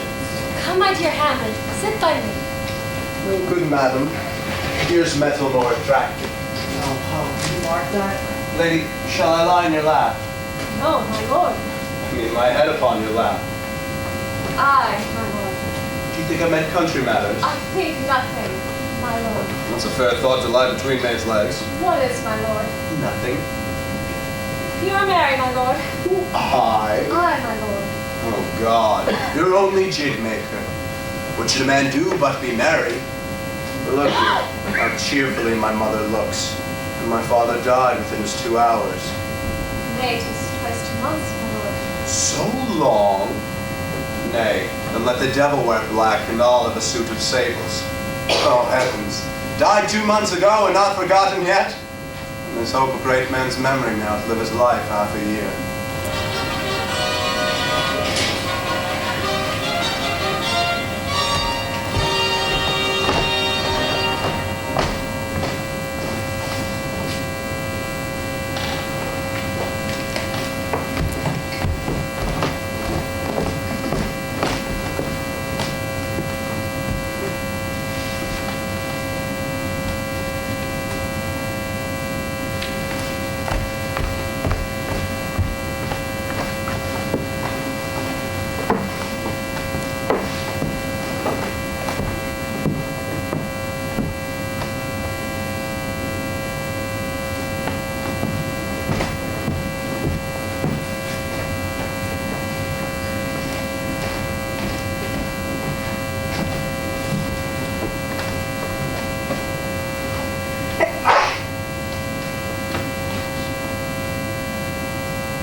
Marry, it means mischief. Be like the show and quotes the argument of the play. We shall know by this fellow. The players cannot keep counsel, but he'll tell all. Will you tell us what the show meant? Aye, or any show that you will show him. But you're not ashamed to show. You're not ashamed to tell you what it means. You are not, you are not. I'll mark the play. For us and our tragedy, you're stooping to your clemency. We beg your hearing, patiently. This is the prologue of the Posy of a Ring. Tis brief, my lord. As woman's love.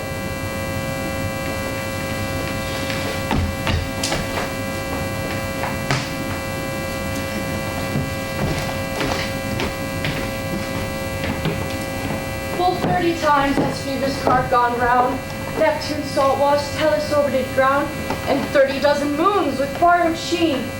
About the world has times 1230 been.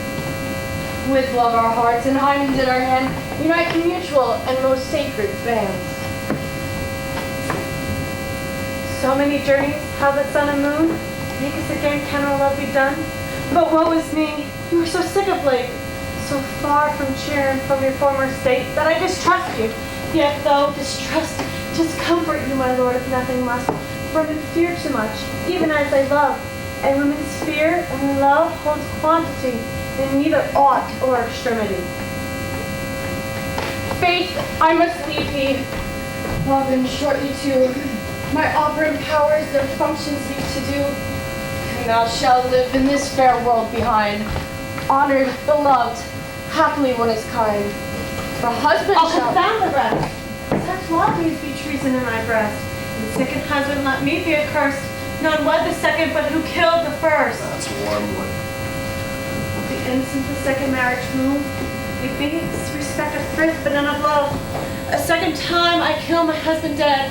My second husband kisses me in bed. I do believe you think what you must speak, but what we do determine oft we break.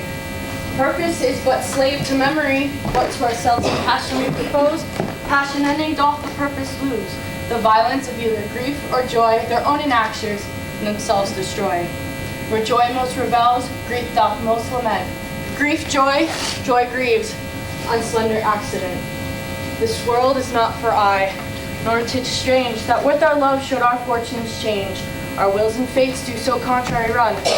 Our thoughts are ours, but their end none of our own. So think thy will no second husband wed, but die thy thoughts when first lord is dead. Nor earth to me give food, nor heaven light. Sport and repose lock for me day and night. In desperation turn my trusted hope, and anchor's cheer in prison be my scope. Each opposite that flames to face with joy, meet what it would have weathered and destroyed. Both here and hence pursue my lesser strife. If once a widow, ever I be wife. She should break it now. 'Tis deeply sworn. Sweet, leave me here a while. My spirits grow dull, and fain I would beguile sleep with tedious day.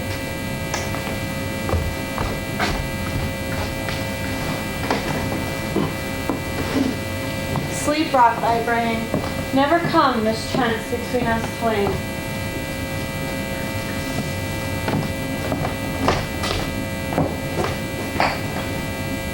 Madam, how like you this play? The lady doth protest too much, methinks. Oh, but she'll keep her word. Have you heard the argument? Is there no offense in it? No, they do but jest. Poison and jest. No offense to the world. What do you call the play? The Mouse Trap. Mary, how? Tropically. Its play is the image of a murder done in Vienna.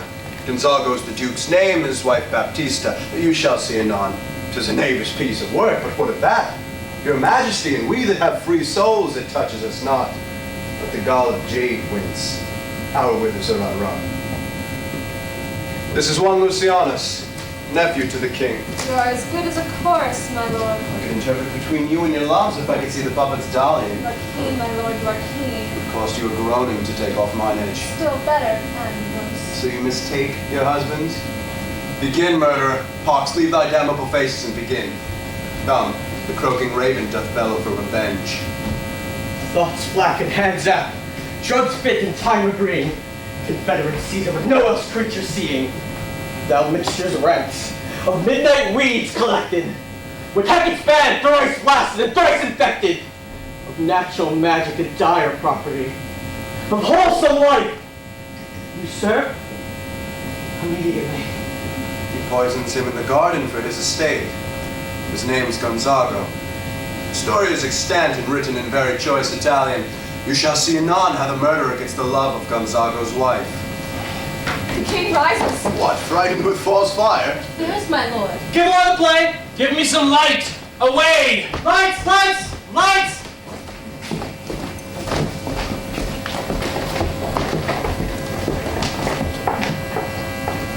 Let the strucken deer go weep, the heart and gullet play. For some must watch while some must sleep. Thus runs the world away. Oh, good Horatio, I'll take the ghost's word for £1,000. Didst perceive? Very well, my lord. Upon the talk of the poison. I did very well note. For if the king like not the comedy, why then belike he likes it not purdy. Good my lord, vouchsafe me a word with you. Sir, a whole history. The king, sir. I would of him, sir. Isn't his retirement marvelous this tempered? Drink, sir. but with color. Your wisdom would show itself more richer to signify this to the doctor. For me to put him to his purgation would perhaps plunge him into more choler. My lord, put your discourse into some frame, and start not so wildly for my affair. I am tame, sir. Pronounce. The queen, your mother, in most great affliction of spirit, hath sent me to you. You're welcome. Nay, good my lord, this courtesy is not of the right breed. If it shall please you to make me a wholesome answer, I will do your mother's commandment. Not your pardon, and my return shall be the end of my business. I cannot, sir. What, my lord? Make you a wholesome answer. My wit's diseased.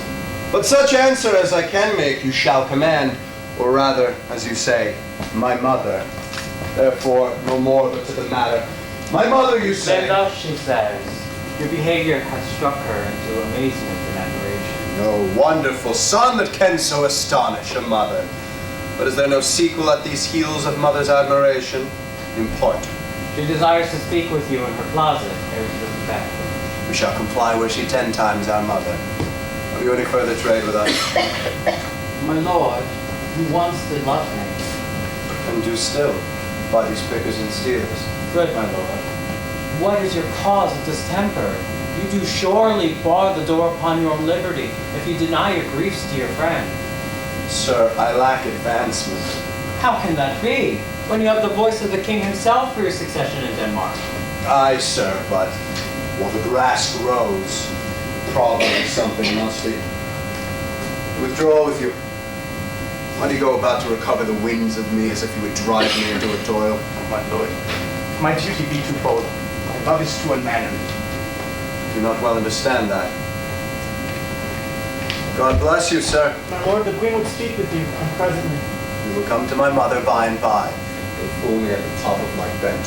I will come by and by. I will say so. By and by is easily said. Be you friends.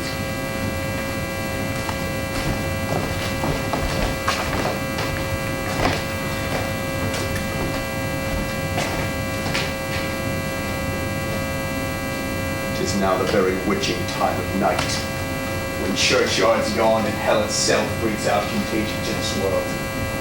Now can I drink hot blood and do such bitter business as the day would quake to look on. Psalm to my mother.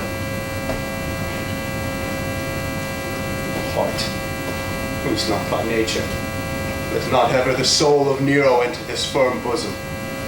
Let me be cruel and not unnatural. I will speak daggers to her, but use none. My tongue and soul in this be hypocrites, and when my words, somever she be shent, give them seals, never my soul consent.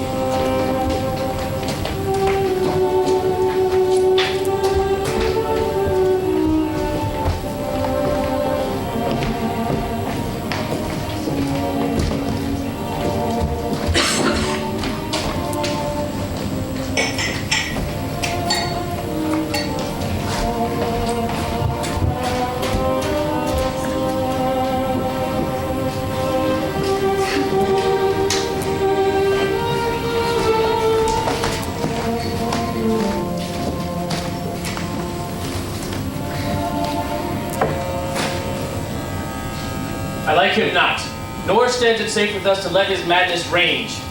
Therefore prepare you. I, your commission, will forthwith dispatch, and he to England shall along with you. The terms of our estate may not endure hazard so near us, hourly grow out of his brows. We'll ourselves provide. Most holy and religious spirit is to keep those many, many bodies safe that live and feed upon your majesty. Arm you, I pray you, to this speedy voyage. For we will fetters put about this sphere which now goes too free-footed. You'll haste us. My lord, he's going to his mother's closet. Behind an arras I'll convey myself to hear the process. I warrant she'll tax him home. And as you said, and wisely was it said, 'tis meet that some more audience than a mother, since nature makes them partial, shall o'erhear the speech advantage. Very well, my liege. I'll call upon you ere you go to bed, and tell you what I know. Thanks, dear my lord. Oh, my offense is rank.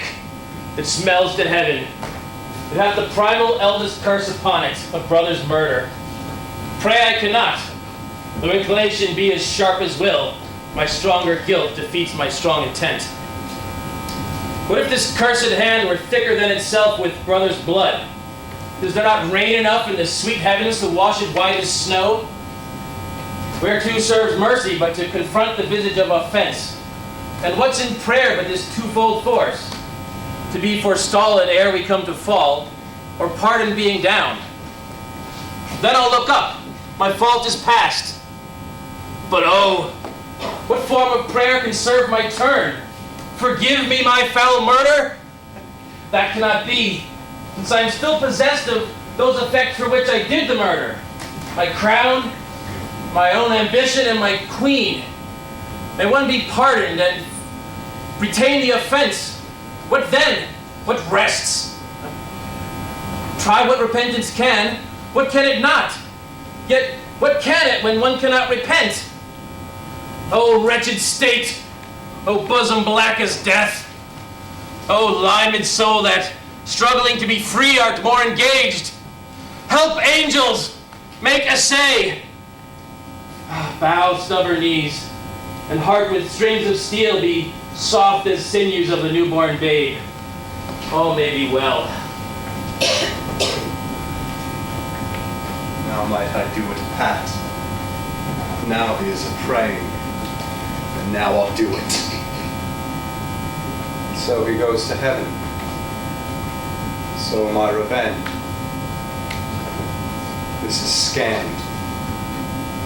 The villain kills my father, and for that I, his sole son, do this same villain send to heaven? Why, this is hire and salary, not revenge. Who took my father grossly, full of bread, with all his crimes broad blown as flush as May, and how his audit stands who knows save heaven. But in our circumstance, the course of thought is heavy with him. And am I then revenged to take him in the purging of his soul, when he is fit and seasoned for his passage? No. Up, sword, and know thou a more horrid hint. When he is drunk asleep, or in his rage, or in the incestuous pleasure of his bed, at a game, a swearing, or about some act that has no relish of salvation in it.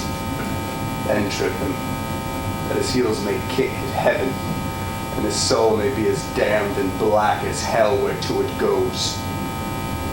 My mother stays. This visit but prolongs thy sickly days. My words fly up, my thoughts remain below. Words without thoughts never to heaven go.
Straight, or if you lay home to him. Tell him that his pranks have been too broad to bear with, and that your grace hath screened and stood between much heat and him. I'll silence me even now, but pray you be round with him. Mother! Mother! Mother! I warrant you, fear me not. Withdraw, I hear him coming.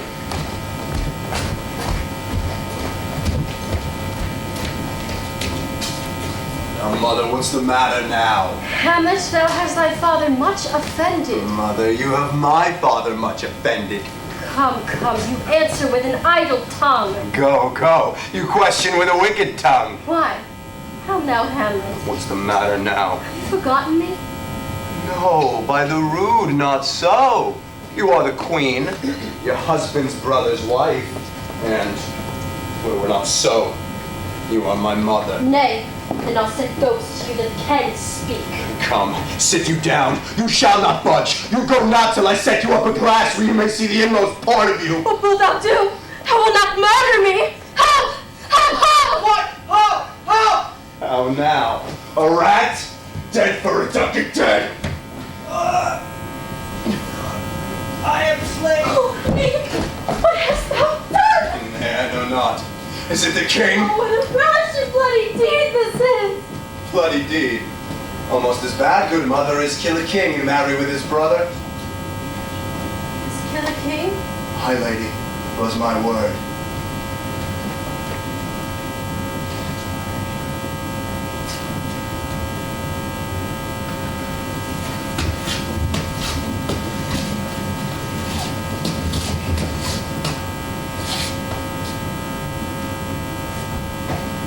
Thou wretched, rash, intruding fool. Farewell. I took thee for thy better. Take thy fortune. Thou findest to be too busy is some danger.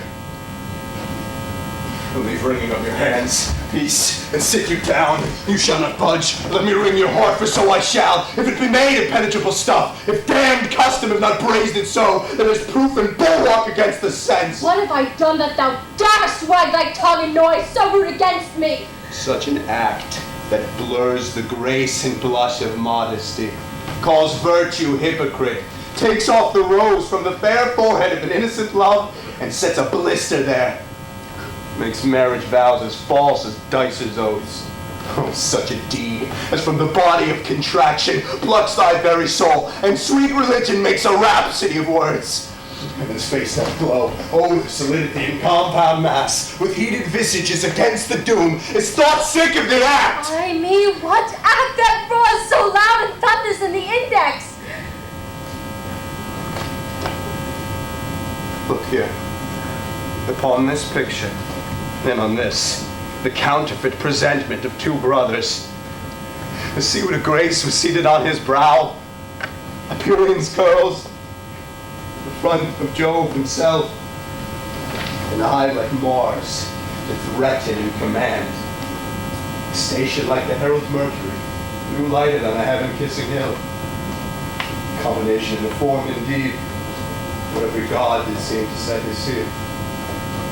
Keep the world assured. Kill the man. This was your husband. Look you now what follows. Here is your husband, like a mildewed ear, blasting his wholesome brother. Have you eyes? Could you on this fair mountain believe to feed and batten in this moor? Have you eyes?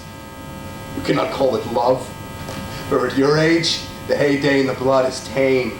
It's humble and waits upon the judgment. And what judgment would step from this to this? What devil was it that thus had cozened your woman blind?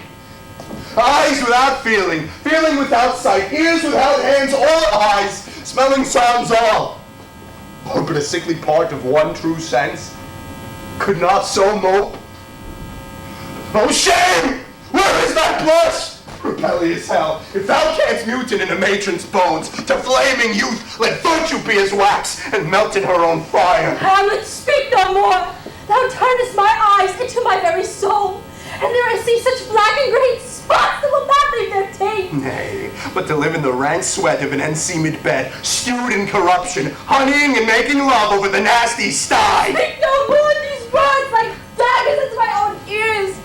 No more, sweet Hamlet. A murderer and a villain, a slave that is not 20th part the tithe of your precedent, Lord, a vice of kings, a cut purse of the empire and the rule, that from the shelf the precious diamond stole and put in his pocket. No more. A king of shreds and patches. Save me, and hover over me with your wings, you heavenly gods. What was your gracious figure? Alas, he's mad. Do not come your tardy son to chide, that lapsed in time and passion lets go by the important acting of your dread command. Oh, say! Do not forget, this visitation is but to whet thy almost blunted purpose. But look, amazement on thy mother sits. Oh, step between her and her fighting soul. Conceit in weakest bodies and strongest works. Speak to her, Hamlet! How's it with you, lady? Alas, how is it with you that you do bend your eye on vacancy, and with corporal air to hold discourse? Or that your eyes, your spirits widely peep, and as the bedded soldiers in the alarm, your bedded hair like life on excrements, start up and stand on end! O gentle son, upon the heat of flame of thy distemper sprinkle cool patience. Whereon do you look? On him! On him! Look you how pale he glares. His form and cause conjoined, preaching to stones would make them capable. Do not look upon me, lest with this piteous action you convert my stern effects, and what I have to do will want true color. Here's perchance for blood. Whom do you speak this? You see nothing there. Nothing at all, yet all it is I see. Or did you nothing here? No, nothing but ourselves. Why, look you there. Look how it steals away my father and his habit as he lived. Look where he goes even now at the portal. This is the very coinage of your brain. This bodiless creation ecstasy is very coming in. Ecstasy. My pulse as yours, that temperately keep time, and makes his healthful music. It is not madness that I have uttered, but bring me to the test, and I the matter will reword, which madness would camel from. Mother, confess yourself to heaven. Repent what's past, avoid what is to come, and do not spread the compost on the weeds to make them ranker. Hamlet, thou hast cleft my heart in twain. Throw away the worser part of it, and live the pure with the other half. Good night, mother. But go not to mine uncle's bed. Assume a virtue if you have not, and that shall lend a kind of easiness to the next abstinence, the next more easy. So good night, mother. When your desire is to be blessed, no blessing beg of you. For the same Lord I do repent, that heaven hath pleased it so, punished me with this with me, that I must be their scourge and minister. I will bestow him, and will answer well the death I gave him. So again, good night, mother. I must be cruel, only to be kind. Thus bad begins and worse remains behind. One word more, good lady. What shall I do? Not this, by no means that I bid you do. Let the bloat king tempt you again to bed. Pinch wanton on your cheeks, call you his mouse. Let him for a pair of reechy kisses, or paddling in your neck with his damn fingers. I make you to rattle all this matter out, and that I essentially am not in madness, but mad in craft. Be thou assured, if words made of breath and breath of life, I have no life to breathe what thou hast sent to me. I must to England, you know that. Alas, I had forgot. 'Tis so concluded on. There's letters sealed. And my two schoolfellows whom I will trust as I will adders fanged. They bear the mandate. They must sweep my way and marshal me into knavery. Let it work. Oh, 'tis most sweet, when in one line two crafts directly meet. This man shall set me packing. I'll lug his guts into the neighbor room. Good night, mother. This counselor who is now most still, most secret and most grave, who in life was but a foolish, prating knave. Come, sir, draw toward an end with you. Good night, mother.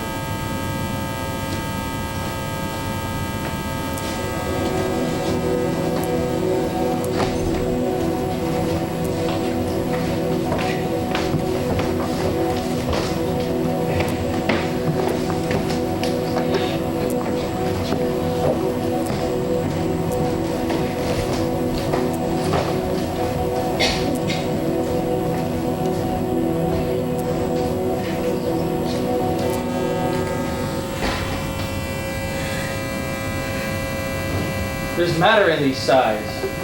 These profound heaves you must translate, 'tis fit we understand them. Where is your son? My own lord, what have I seen tonight? What, Gertrude? How does Hamlet? Mad. By the sea and wind, when both contend which is the mightier. In his lawless fit behind the arras, hearing something stir, whips out his rapier and cries, "Harat! Harat!" And in his bravish apprehension kills the unseen good old man. Oh, heavy deed! It had been so with us had we been there. His liberty is full of threats to all, to you yourself, to us, to everyone. Alas, how shall this bloody deed be answered? It will be laid on us, whose providence should have kept short, restrained, and out of haunt this mad young man. For so much was our love that we would not understand what was most fit, but like the owner of a foul disease to keep it from divulging, let it feed even on the pith of life. Where is he gone? To draw forth the body he hath killed, or to whom his very madness, like some ore of a mineral of metal's base, shows itself pure. He weeps for what he has done. Oh, Gertrude, come away. The sun no sooner shall the mountains touch, but we will ship him hence, and we must with all our majesty and skill both countenance and excuse. Oh, Guildenstern! Friends both, go join you with some further aid. Hamlet in madness hath Polonius slain, and from his mother's closet has he dragged him. Go seek him out, speak fair, and bring his body into the chapel. I pray you, haste in this. Come, Gertrude. We'll call up our wisest friends and tell them both what we mean to do and what's untimely done. Oh, come away.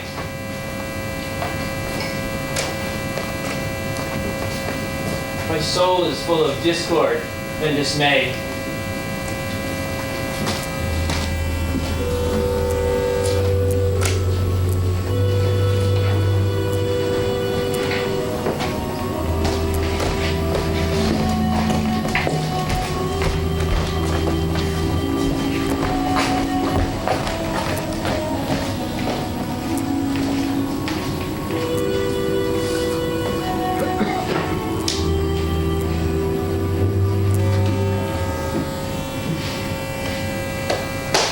Bestowed.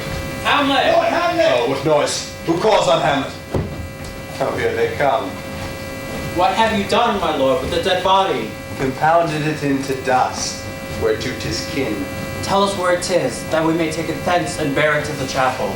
Do not believe it. Believe what? That I can keep your counsel and not mine own. Besides, to be demanded by a sponge, what replication should be made by the son of a king? Take you me for a sponge, my lord? Aye, sir. That soaks up the king's countenance, his rewards, his authorities. And when he needs what you have gleaned, it is but squeezing you. And sponge, you shall be dry again. I understand you not, my lord. I'm glad of it. A knavish speech sleeps in a foolish ear. My lord, you must tell us where the body is, and go with us to the king. The body is with the king, but the king is not with the body. The king is a thing. A thing, my lord? Of nothing. Bring me to him. Hide fox and all after.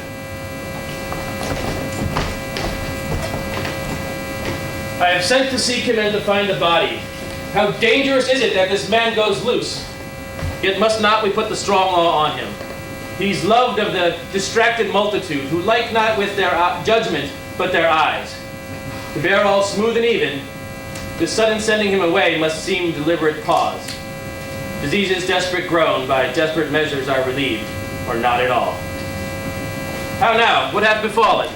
Where the dead body is bestowed, my lord, we cannot get from him. But where is he? Without, my lord, but guarded to know your pleasure. Bring him before us. Ho, bring in the lord.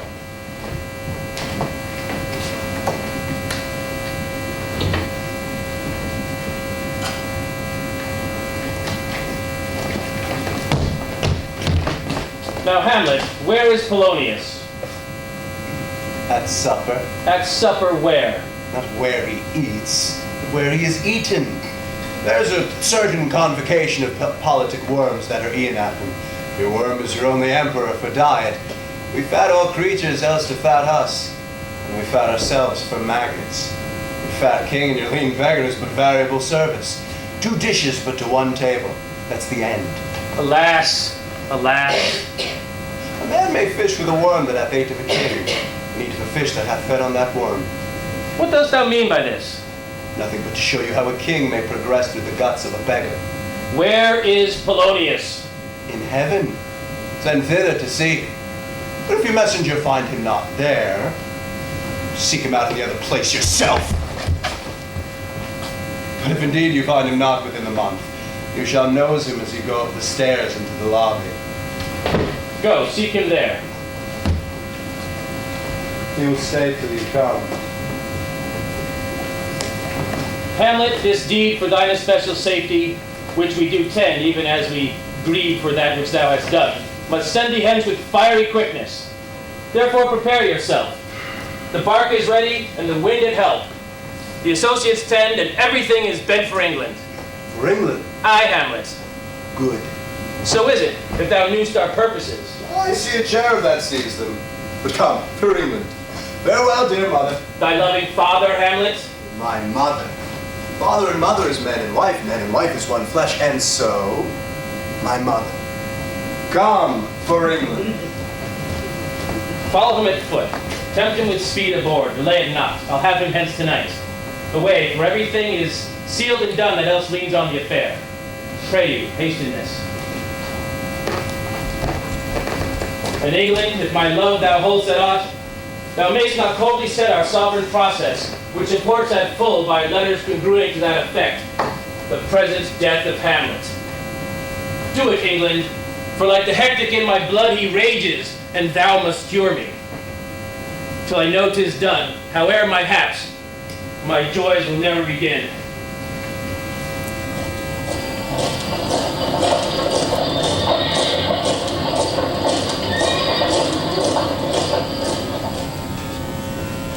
O Captain, from me, greet the Danish king.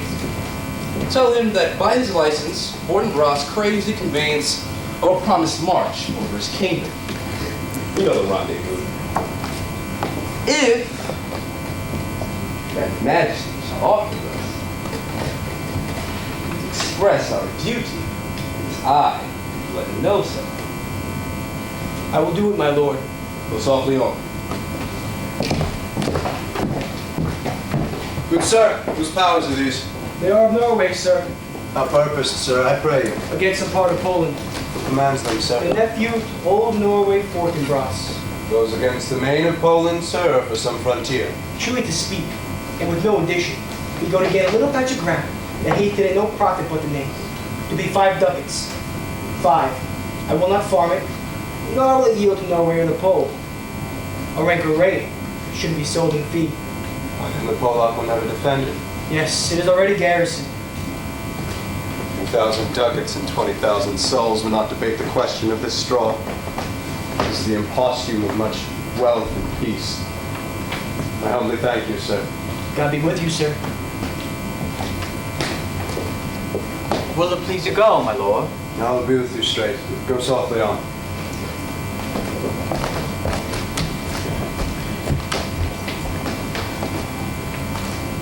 How all occasions do inform against me, and spur my dull revenge.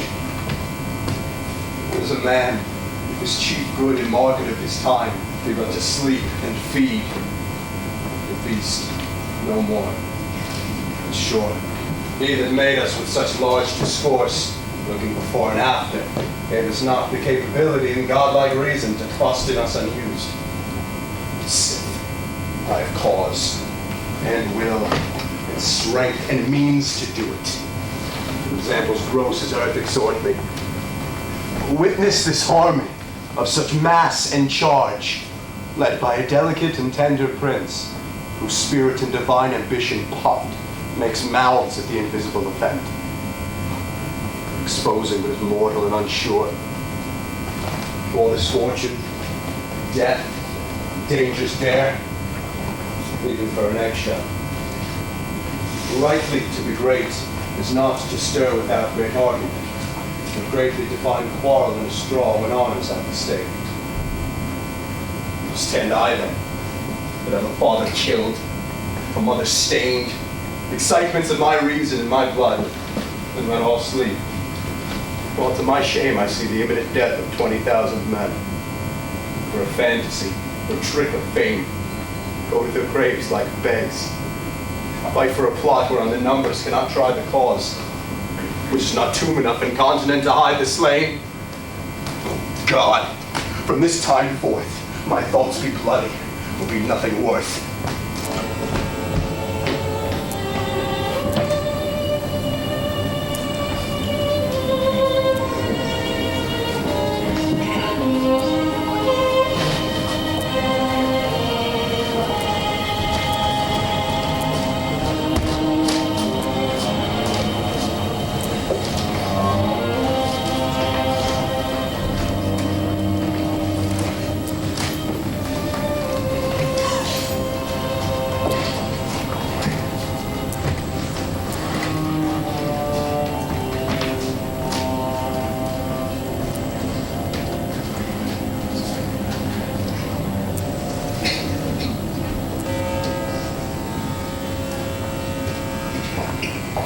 Speak with her.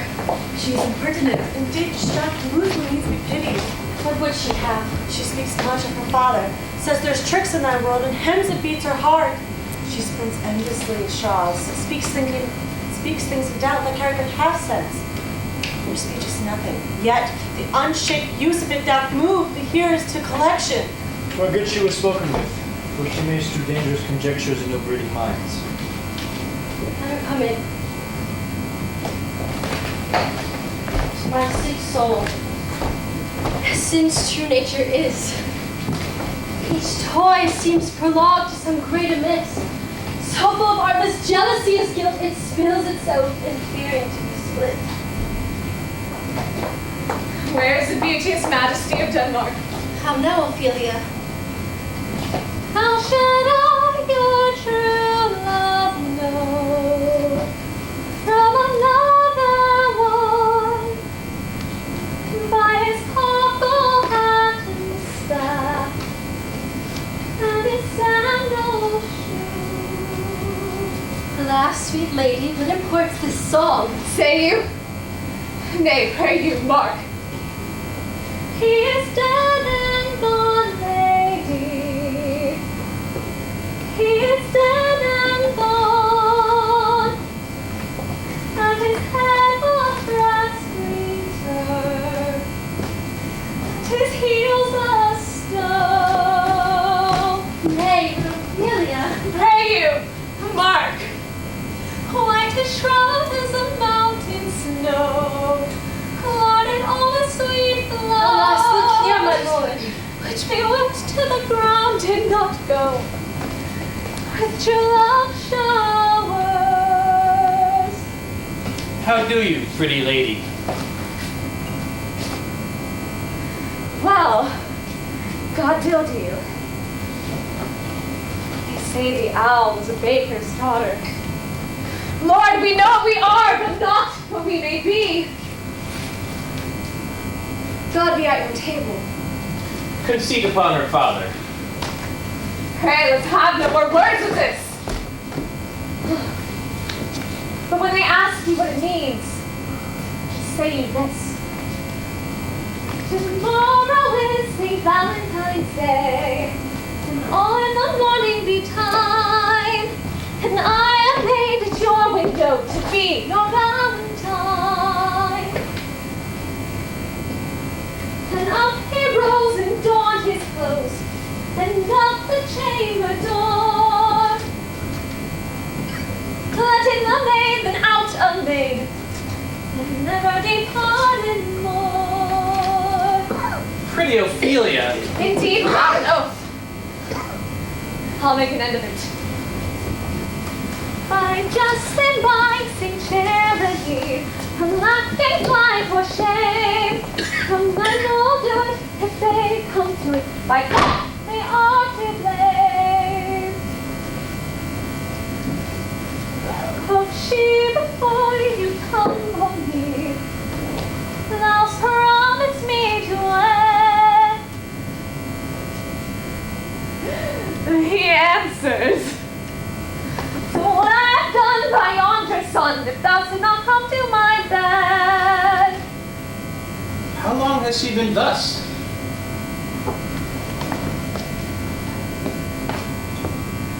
I pray all will be well. We must be patient.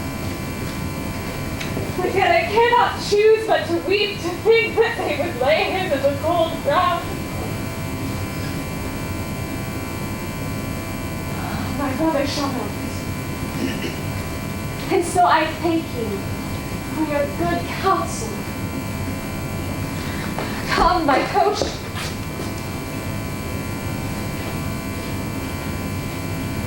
Good night, ladies. Good night, sweet babies. Good night, ladies. Good night. Give her good watch, I pray you. Hasten this. Oh, this is the poison of deep grief. It all springs from her father's death, and now, behold, oh, Gertrude, Gertrude, when sorrows come, they come not single spies, but in battalions. First her father slain, next your son gone, and he most violent author of his own just remove. The people muddied, thick, and unwholesome in their thoughts and whispers of good Polonius' death, and we have done but greenly in hugger-mugger to inter him. Poor Ophelia, separated from herself and her fair judgment, without which we are pictures or mere beasts. Last and as much containing as all these, her brother is in secret come from France, feeds on his wonder, keeps himself in clouds, and wants not buzzers to infect his ear with pestilent speeches of his father's death. Where in necessity of matters beggared, will nothing stick our person to arraign in ear and ear. Oh, my dear Gertrude, this, like to a murdering peace, gives me superfluous death. Lieutenant, where's my Switzers? Let them guard the door. What is the matter? Save yourself, my lord! The ocean, your imperialist listing, not the platform, please hasten, young Laertes! The right hang and prepares the officers! The rebel, they call him lord! Caps the heads, the tongues applause to the sky! Laertes shall be king! Laertes king! The doors are broke!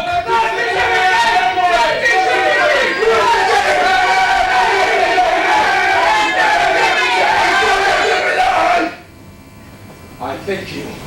Keep the door. Oh, thou vile king, give me my father! Calmly, good Laertes.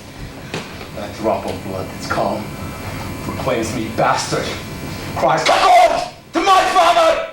Brands the harlot, even here, between the chaste unsmirched brow of my true mother. What is the cause, Laertes, that thy rebellion seems so giant-like? Tell me, Laertes, why art thou thus incensed? Gertrude, let him be. Speak, man! Where is my father? Dead. But not by him.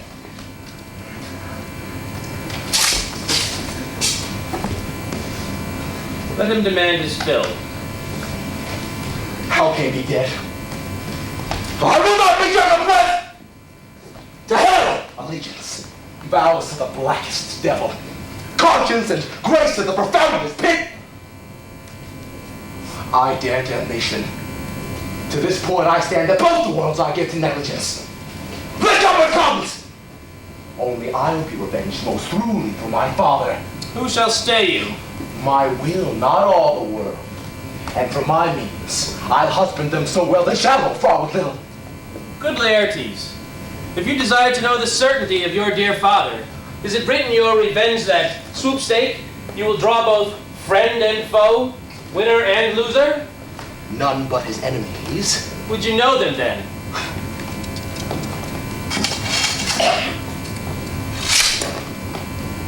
To his good friends, thus wide I'll ope my arms, and like the kind, life-rendering pelican,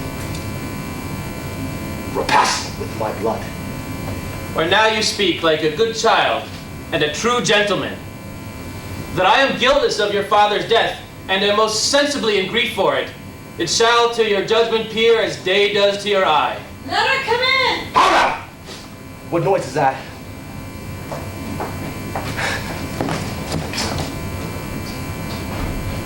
Oh, heat, dry up my brains. Tears 7 times salt burn up the sense and virtue of mine eye. My heaven, thy sadness shall be paid with weight till our scale return to beam. O Rose of May, dear maid, kind sister, sweet Ophelia. Oh heavens, is it possible that a young maid's wit should be as moral as an old man's life? They bore him there, fixed on the bier. Hey, nonny, nonny, hey, nonny. And they pray, pray, many a tear. Very well, madame. Hadst thou thy wits, and didst persuade revenge, it could not move thus. You must sing. Down, down, and you, calling the down.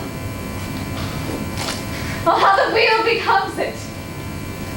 It is a false steward that stole the master's daughter.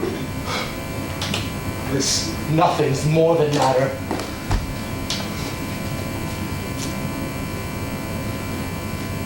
It's primrose. That's for remembrance. Pray you, love, remember. It's pansies. That's for thoughts. Document in madness. Thoughts and remembrance fitted.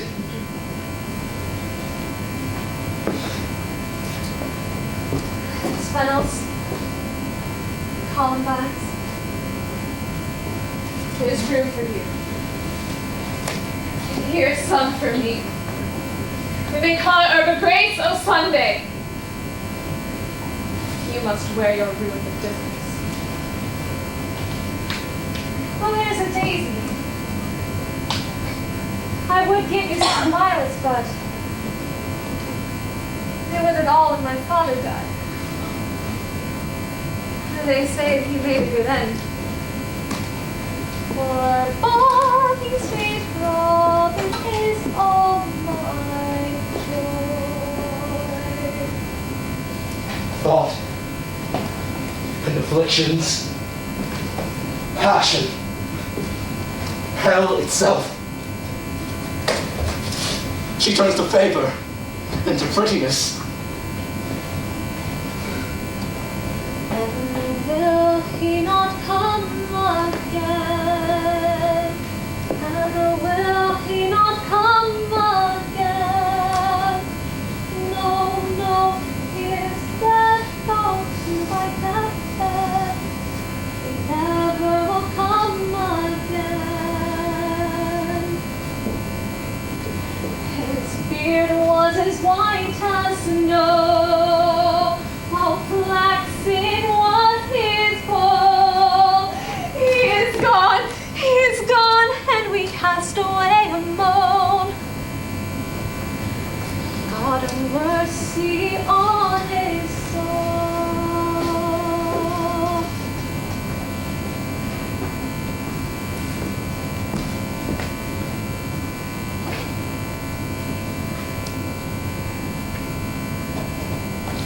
And of all Christian souls, I pray God. God be with him.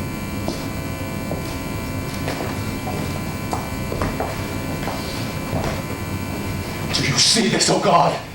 Laertes, I must commune with your grief, for you deny me right. Go but apart. Make choice of whom your wisest friends you will, and they shall hear and judge twixt you and me.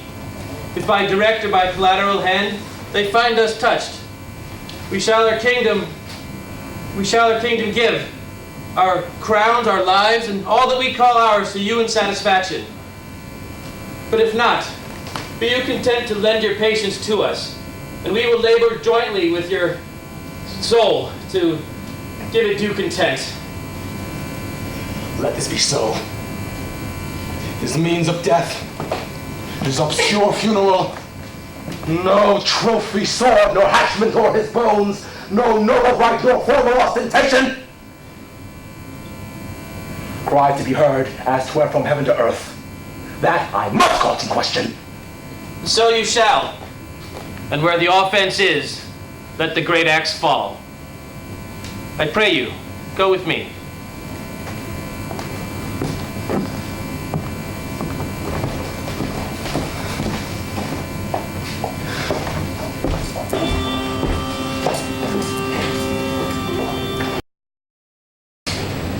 What order that they would speak with me? Seafaring men, sir. They say they have letters for you. Let them come in. I do not know from what part of the world I shall be greeted, if not from Lord Hamlet. God bless you, sir. Let him bless thee too. Shall, may it please him. There's a letter for you, sir. It came from the ambassador that was bound for England. If your name be Horatio, as I am, let me know it is. Horatio, when thou shalt have overlooked this, give these fellows some means to the king. They have letters for him. And we were 2 days old at sea. A pirate of very warlike appointment gave us chase. Finding ourselves too slow of sail, we put on a compelled valor, and in the grapple I boarded them. On the instant they got clear of our ship, so I alone became their prisoner. They have dealt with me like thieves of mercy, but they knew what they did. I am to do a good turn for them. Let the king have the letters I have sent, and repair thou to me with as much speed as thou would fly as death. I have words to speak in our ear that will make thee dumb, yet they are much too light for the bore of the matter.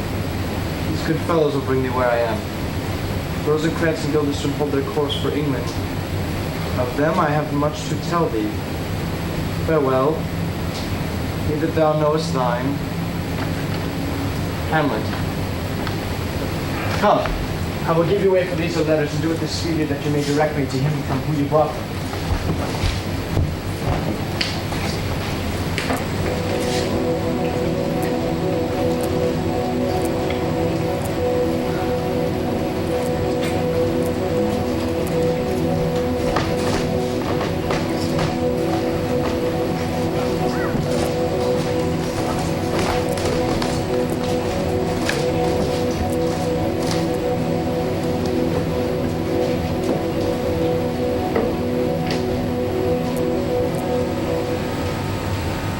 Now must your conscience my acquaintance seal, and you must put me in your heart for friends, if you have heard, and with a knowing ear, that he who hath pursued your noble father pursued my life.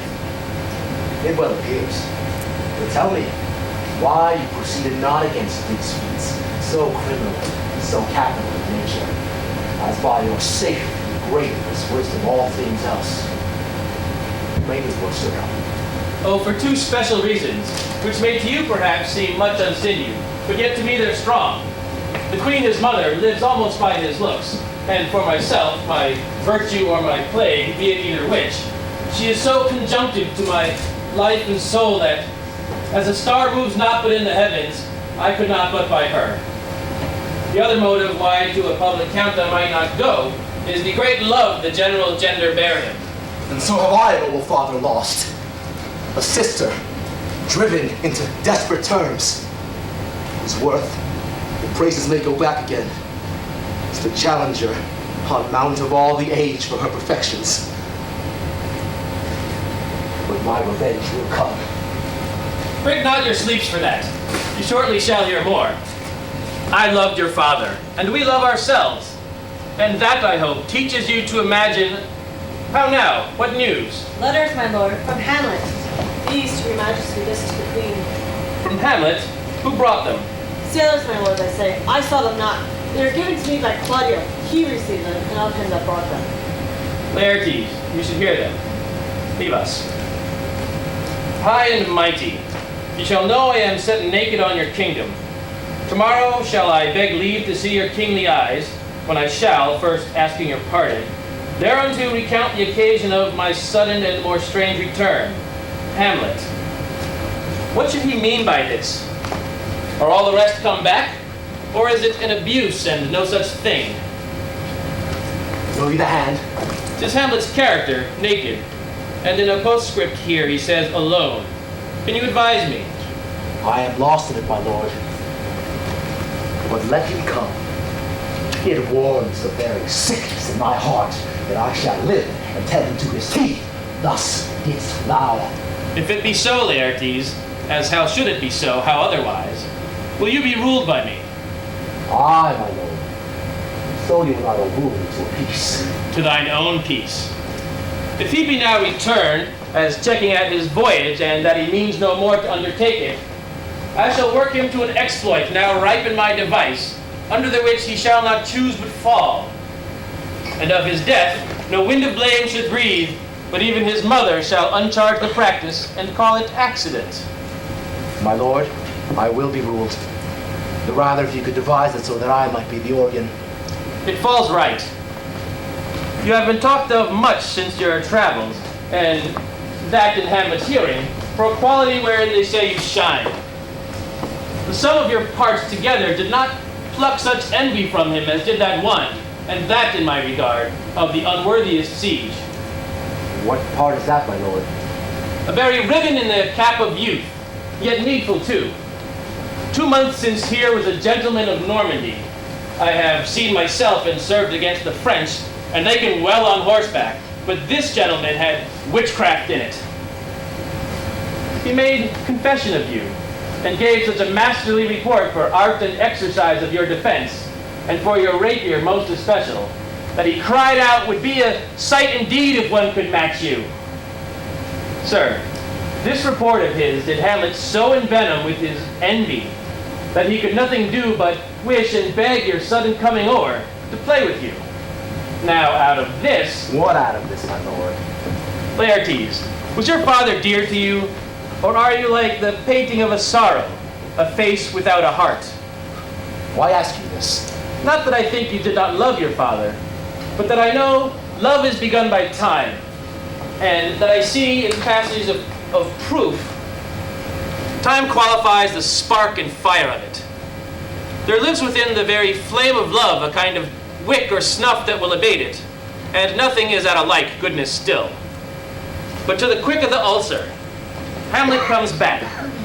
What would you undertake to show yourself indeed your father's son, more than in words? To cut his throat with church. No place indeed should murder sanctuarize. Revenge should have no bounds. But good Laertes, will you do this? Keep close within your chambers. Hamlet returns shall know you are come home.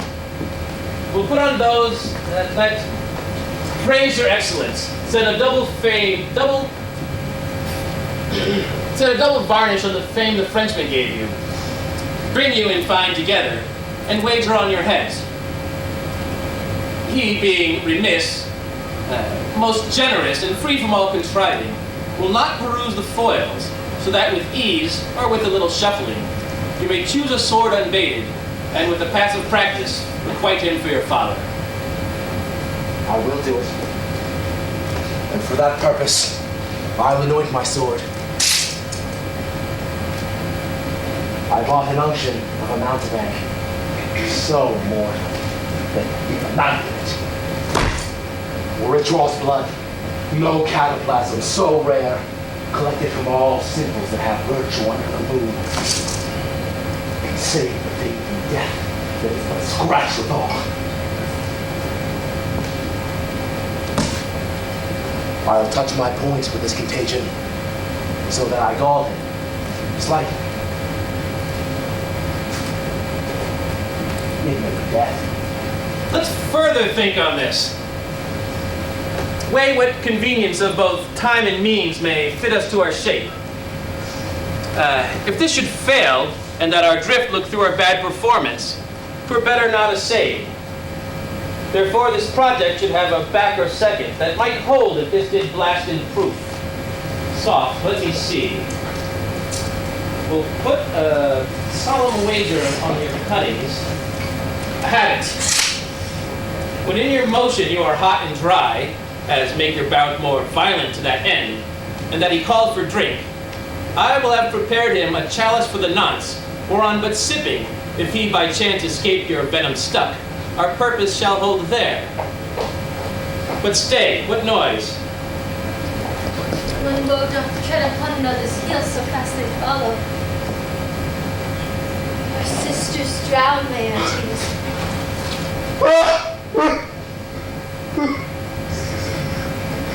Drown? Oh, where? There's a willow grows scant the brook that shows its hoar leaves and glassy stream. They have a fantastic garland she did make, crow flowers, needles, daisies, and long purples. The liberal shepherds give a grosser name than cold maids do dead men's fingers call them.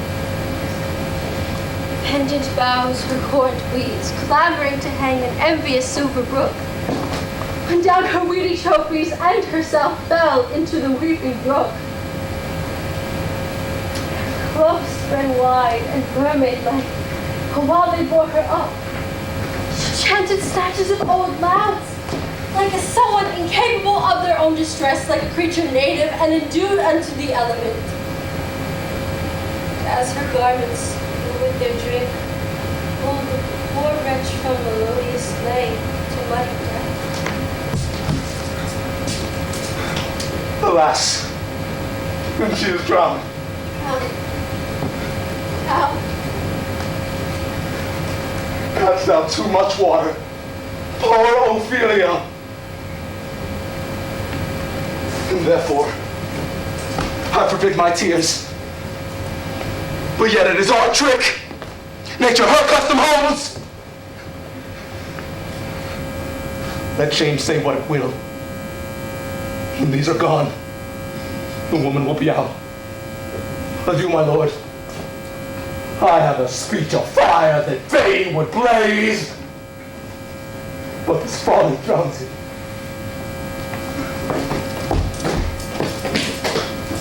Let's follow, Gertrude. How much I had to do to calm his rage. Now fear I, this will give it start again. Therefore, let's follow.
Buried a Christian burial when she willingly seeks her own salvation? I'm telling thee she is. Therefore make her grieve straight. The crown it has set on her and finds it a Christian burial. How can that be unless she drowned herself in her own defense? Why 'tis found so. Must be safe and then though, cannot be else.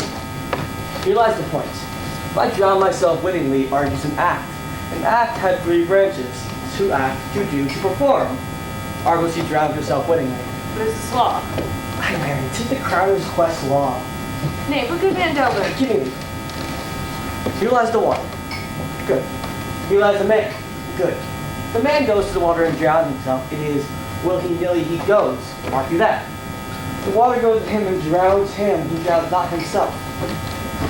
Ergo, he that is not guilty of his own death shortens not his own life. But is this law? I married, 'tis the crowner's quest law. If you have the truth on it, if this had not been a gentlewoman, she would have been buried out of Christian burial.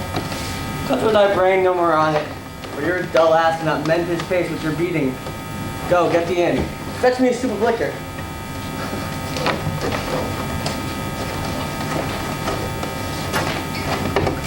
In youth when I did love, methought was very sweet.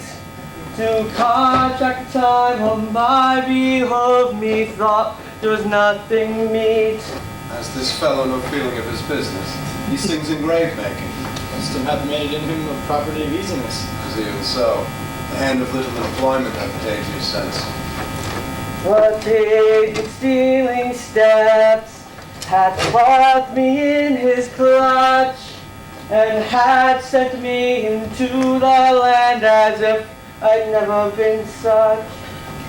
That skull had a tongue in it and could sing once. How the naked jowls into the ground as if it were Cain's jawbone that did the first murder. This might be the fate of a politician, which this ass now overreaches.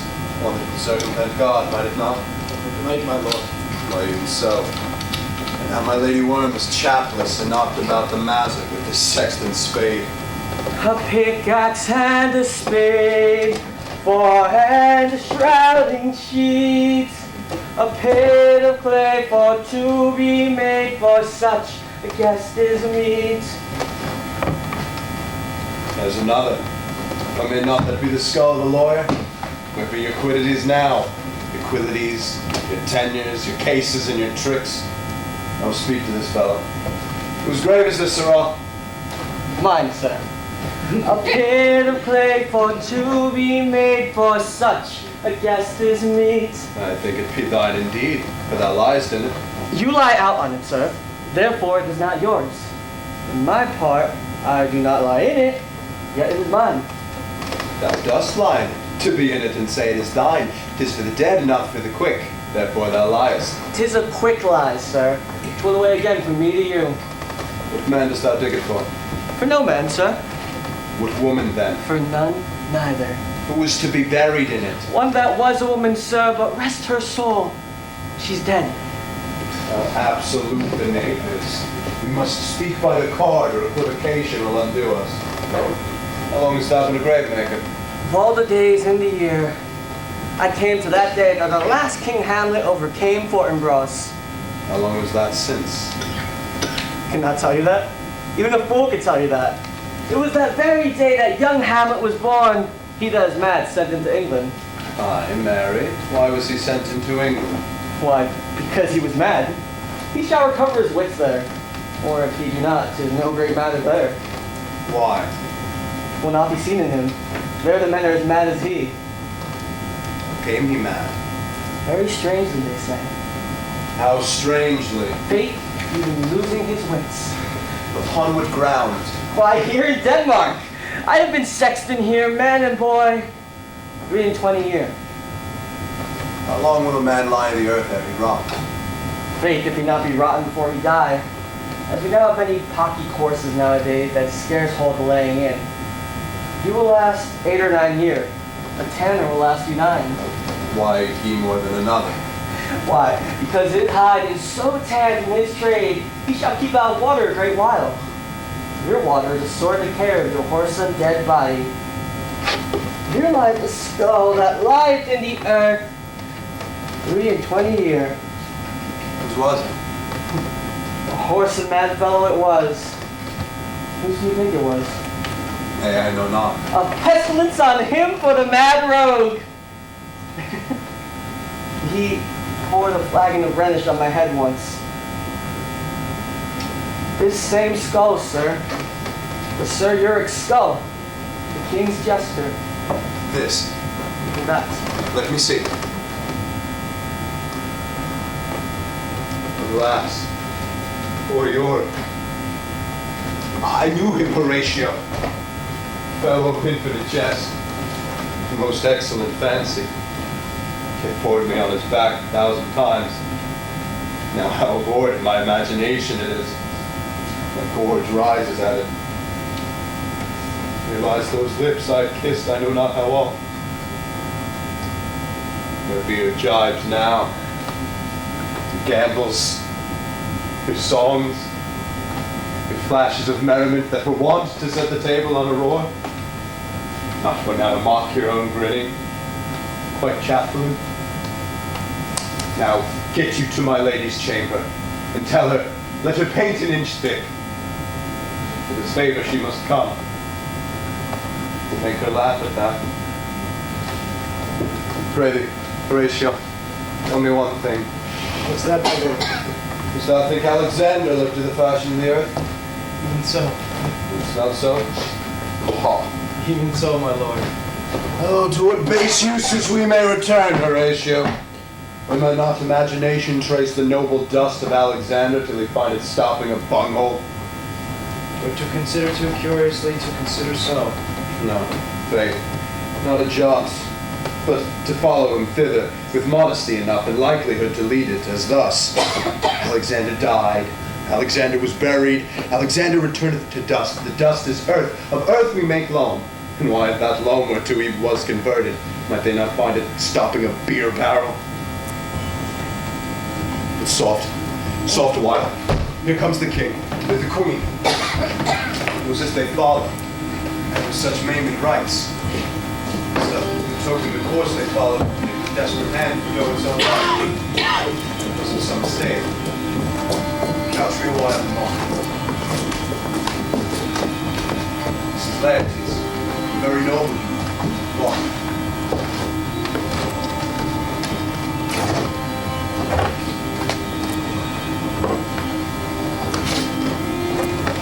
Lay her earth, and from her fair and unpolluted flesh, may violets spring. There, Ophelia.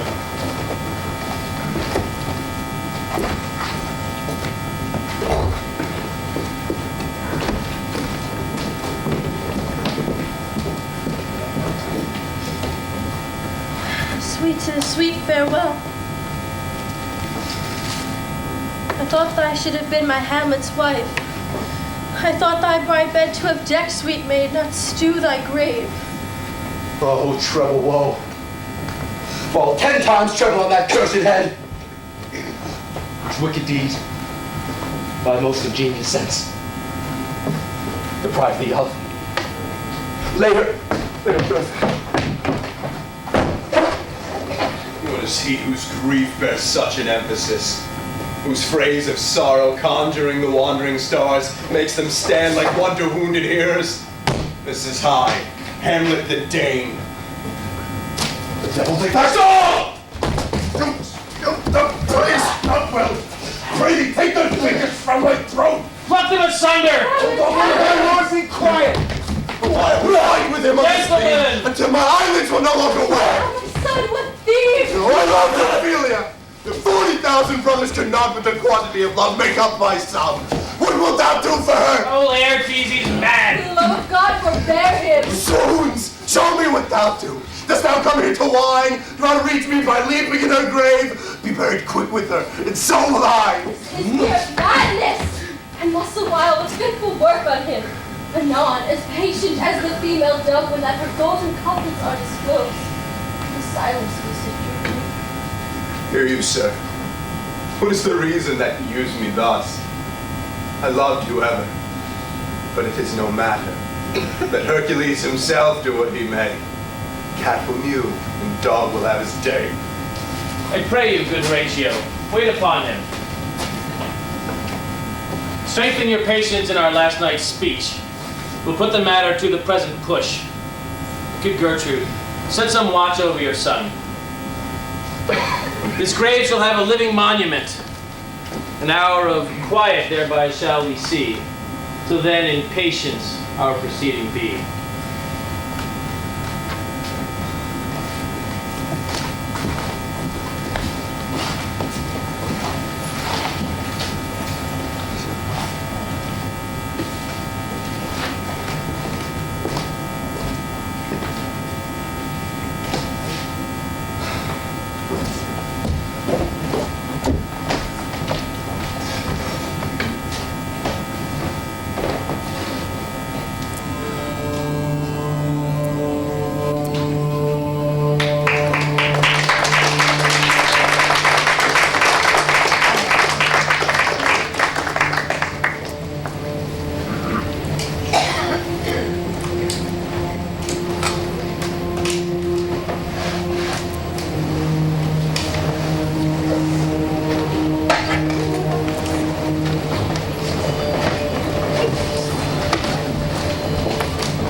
this, sir.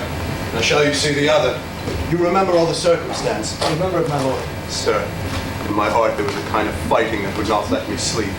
Rashly, and praise be rashness for it, let us know our indiscretion sometimes serves us well when our deep plots do pall, and that should learn us. There's divinity that shapes our ends, and rough hew them. That is most certain. From my cabin, my sea gown scarfed about me. In the dark, groped I to find out that, at my desire, fingered their packet, and in fine withdrew to mine own room again, making so bold, fierce forgetting manners, to unfold the grand commission, where I found, Horatio, a royal knavery, that on the supervised no leisure bade him, no, not to stay the grinding of the axe, my head should be struck off. Is it possible? Here's the commission. Read it at more leisure. But wilt thou now hear how I did proceed? I beseech you. Being thus vented round with villainies, where I can make a prologue to my brains.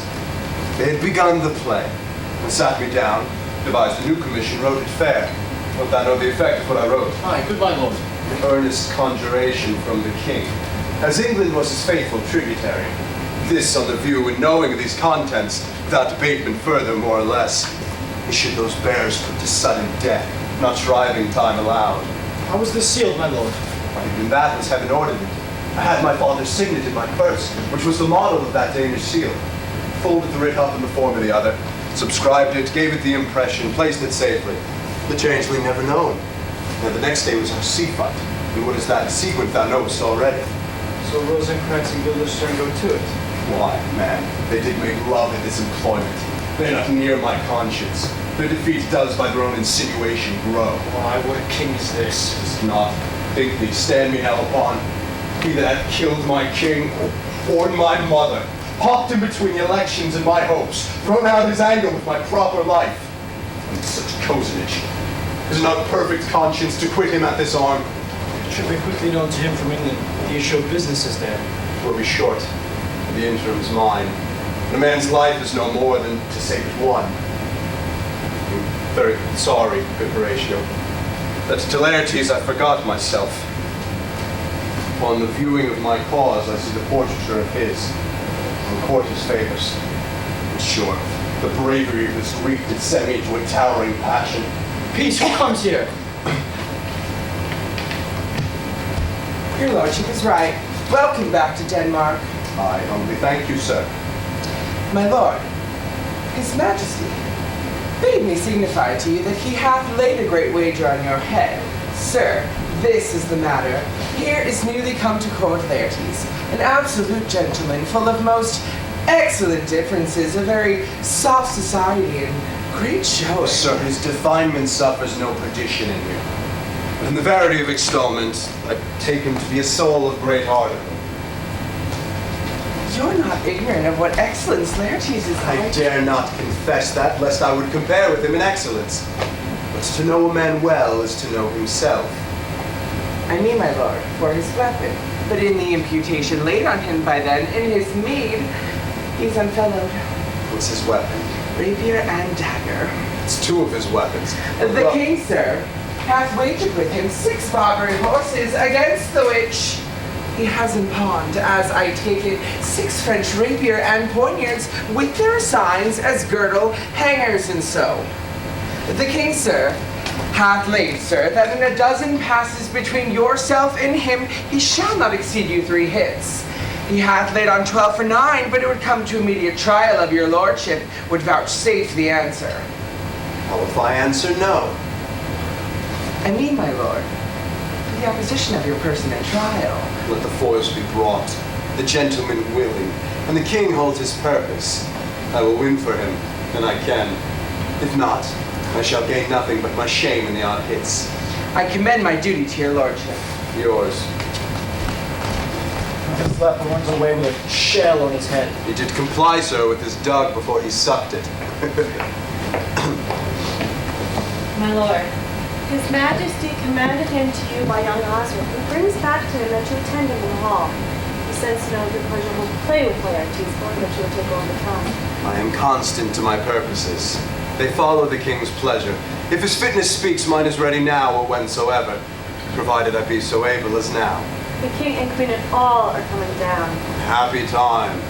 The Queen desires you to use some gentle entertainment with Laertes before you fall to play.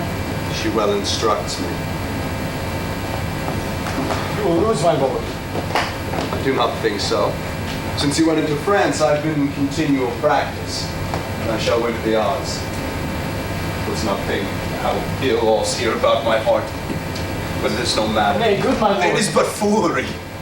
It is such a kind of gainsgiving that would perhaps trouble a woman. If your mind dislike anything, obey it. I will forestall the repair hither, and say you are not fit.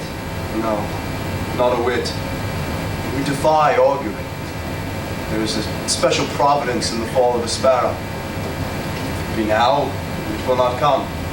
If it be not to come, it will be now. If it be not now, yet it will come. The readiness is all. Since no man of aught he leaves knows when is it to leave betimes. Let be.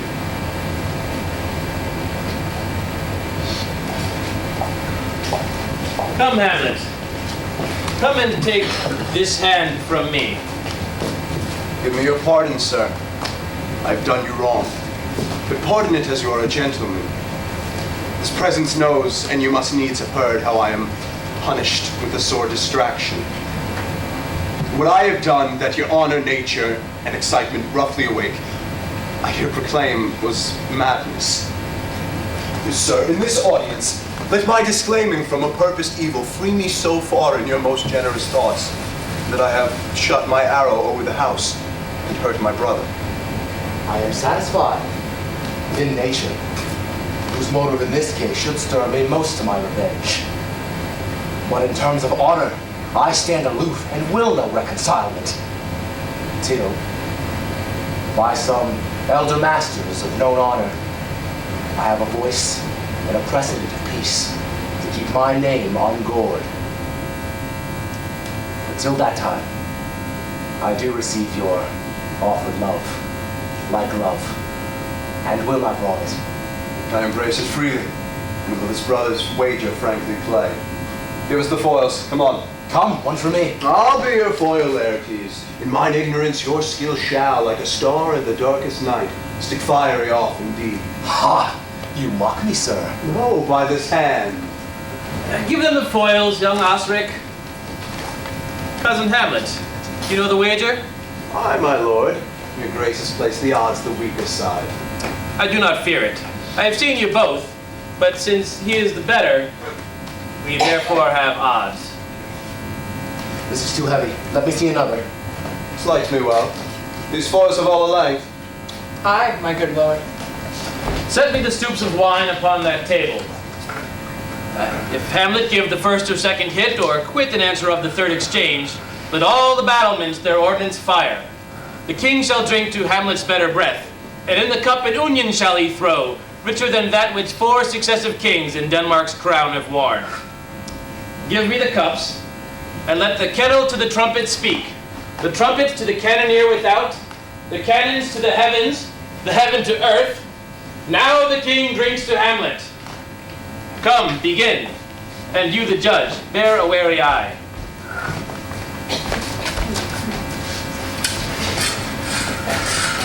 Come on, sir. Come, my lord.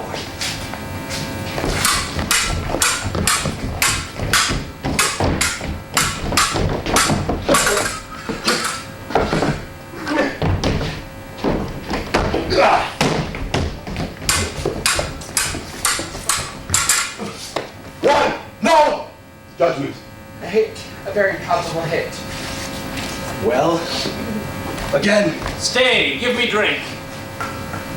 Hamlet, this pearl is thine. To thy health. Give him the cup. I'll play this bout first. Set it down a while. Come.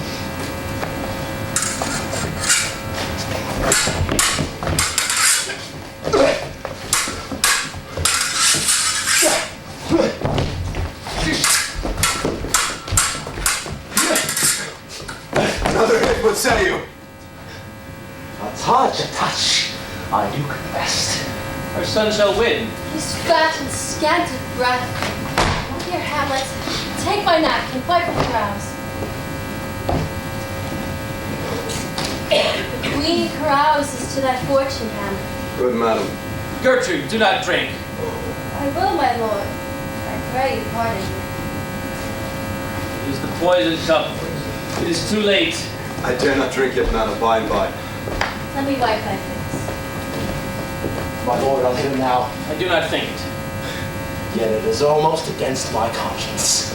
Come for the third, Laertes. You do but dally. I pray you pass with your best violence. I'm afeard you make a wanton of me. Say you so? Come on! Nothing, either way. How about you now?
They're incensed. They come again. To the queen! They bleed on both sides. How is it, my lord?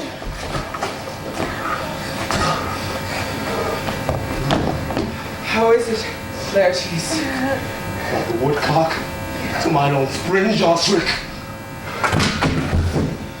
I am justly killed with mine own treachery. How does the queen? She swoons to see them bleed. No, Hamlet. The drink. The drink. I have been poisoned. Villainy. Oh, let the doors be locked. Treachery. Seek it out. It is here, Hamlet! Hamlet, thou art slain. No medicine in the world can do thee good. The treacherous instrument is in thy hand, unbaited and envenomed. The foul practice hath turned itself on me. Lo, here I lie, never to rise again. Thy mother's poisoned. I can no more. The king to blame. Poison venom too, and venom to thy neck. Here. I am but hurt. Thou incestuous, murderous, damned Dane, drink off this potion. Is thy onion there? Follow my mother. He is justly served. It is a poison tempered by himself. Exchange forgiveness with me, noble Hamlet. Mine and my father's death come not upon thee, nor thine on me.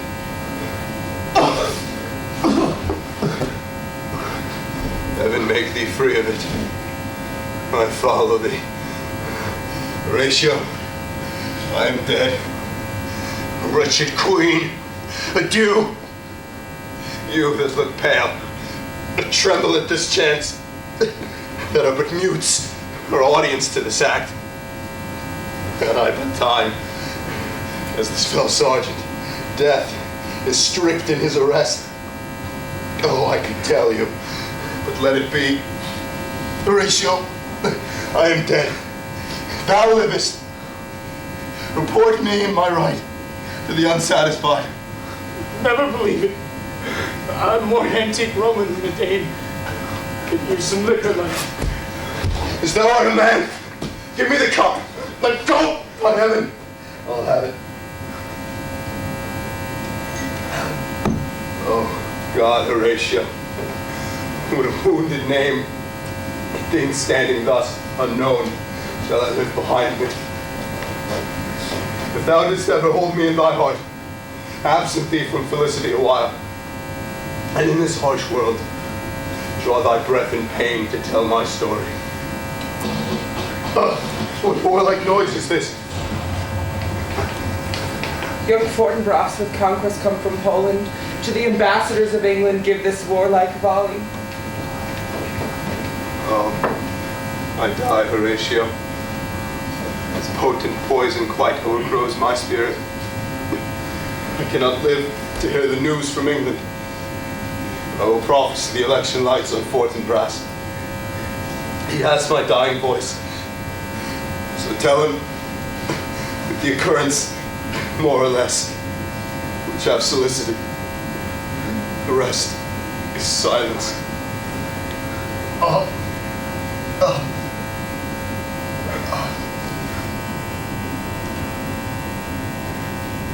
No cracks and noble heart. Good night, sweet prince. In flights of angels, they lead to thy rest.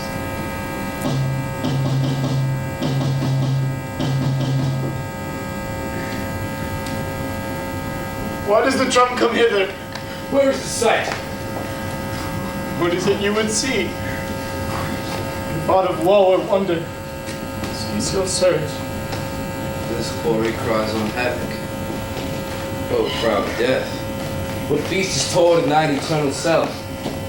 And how so many princes that are shot, so bloodily have struck. The sight is dismal. Our affairs from England come too late. The ears are senseless to give us hearing. This commandment that's fulfilled. Rosencrantz and Guildenstern are dead.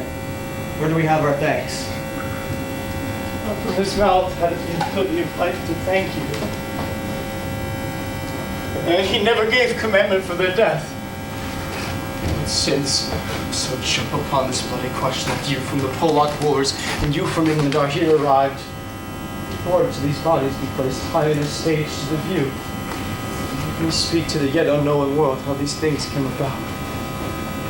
So shall you hear of carnal, bloody, and unnatural acts, casual slaughters, accidental judgments, thence put on by cunning and forced cause. And in this upshot, purposes mistook fallen on the inventor's head. All this I can truly deliver. Let us haste to hear it, and call the noblest to the audience. For me, with sorrow I embrace my portion. I have some rights of memory in this kingdom, which to claim my vantage doth invite me. That I shall also have cause to speak. And from his mouth whose voice will draw on more. But let the same be presently performed, whilst men's minds are wild, lest more mischance on plots and errors happen. Bear Hamlet like a soldier to the stage. For had he been put on, would have proved most royally. The soldier's music and the rights of war speak loudly for him. Take the bodies. Sight as this becomes the field, but here shows much amiss. Go, bid the soldiers shoot.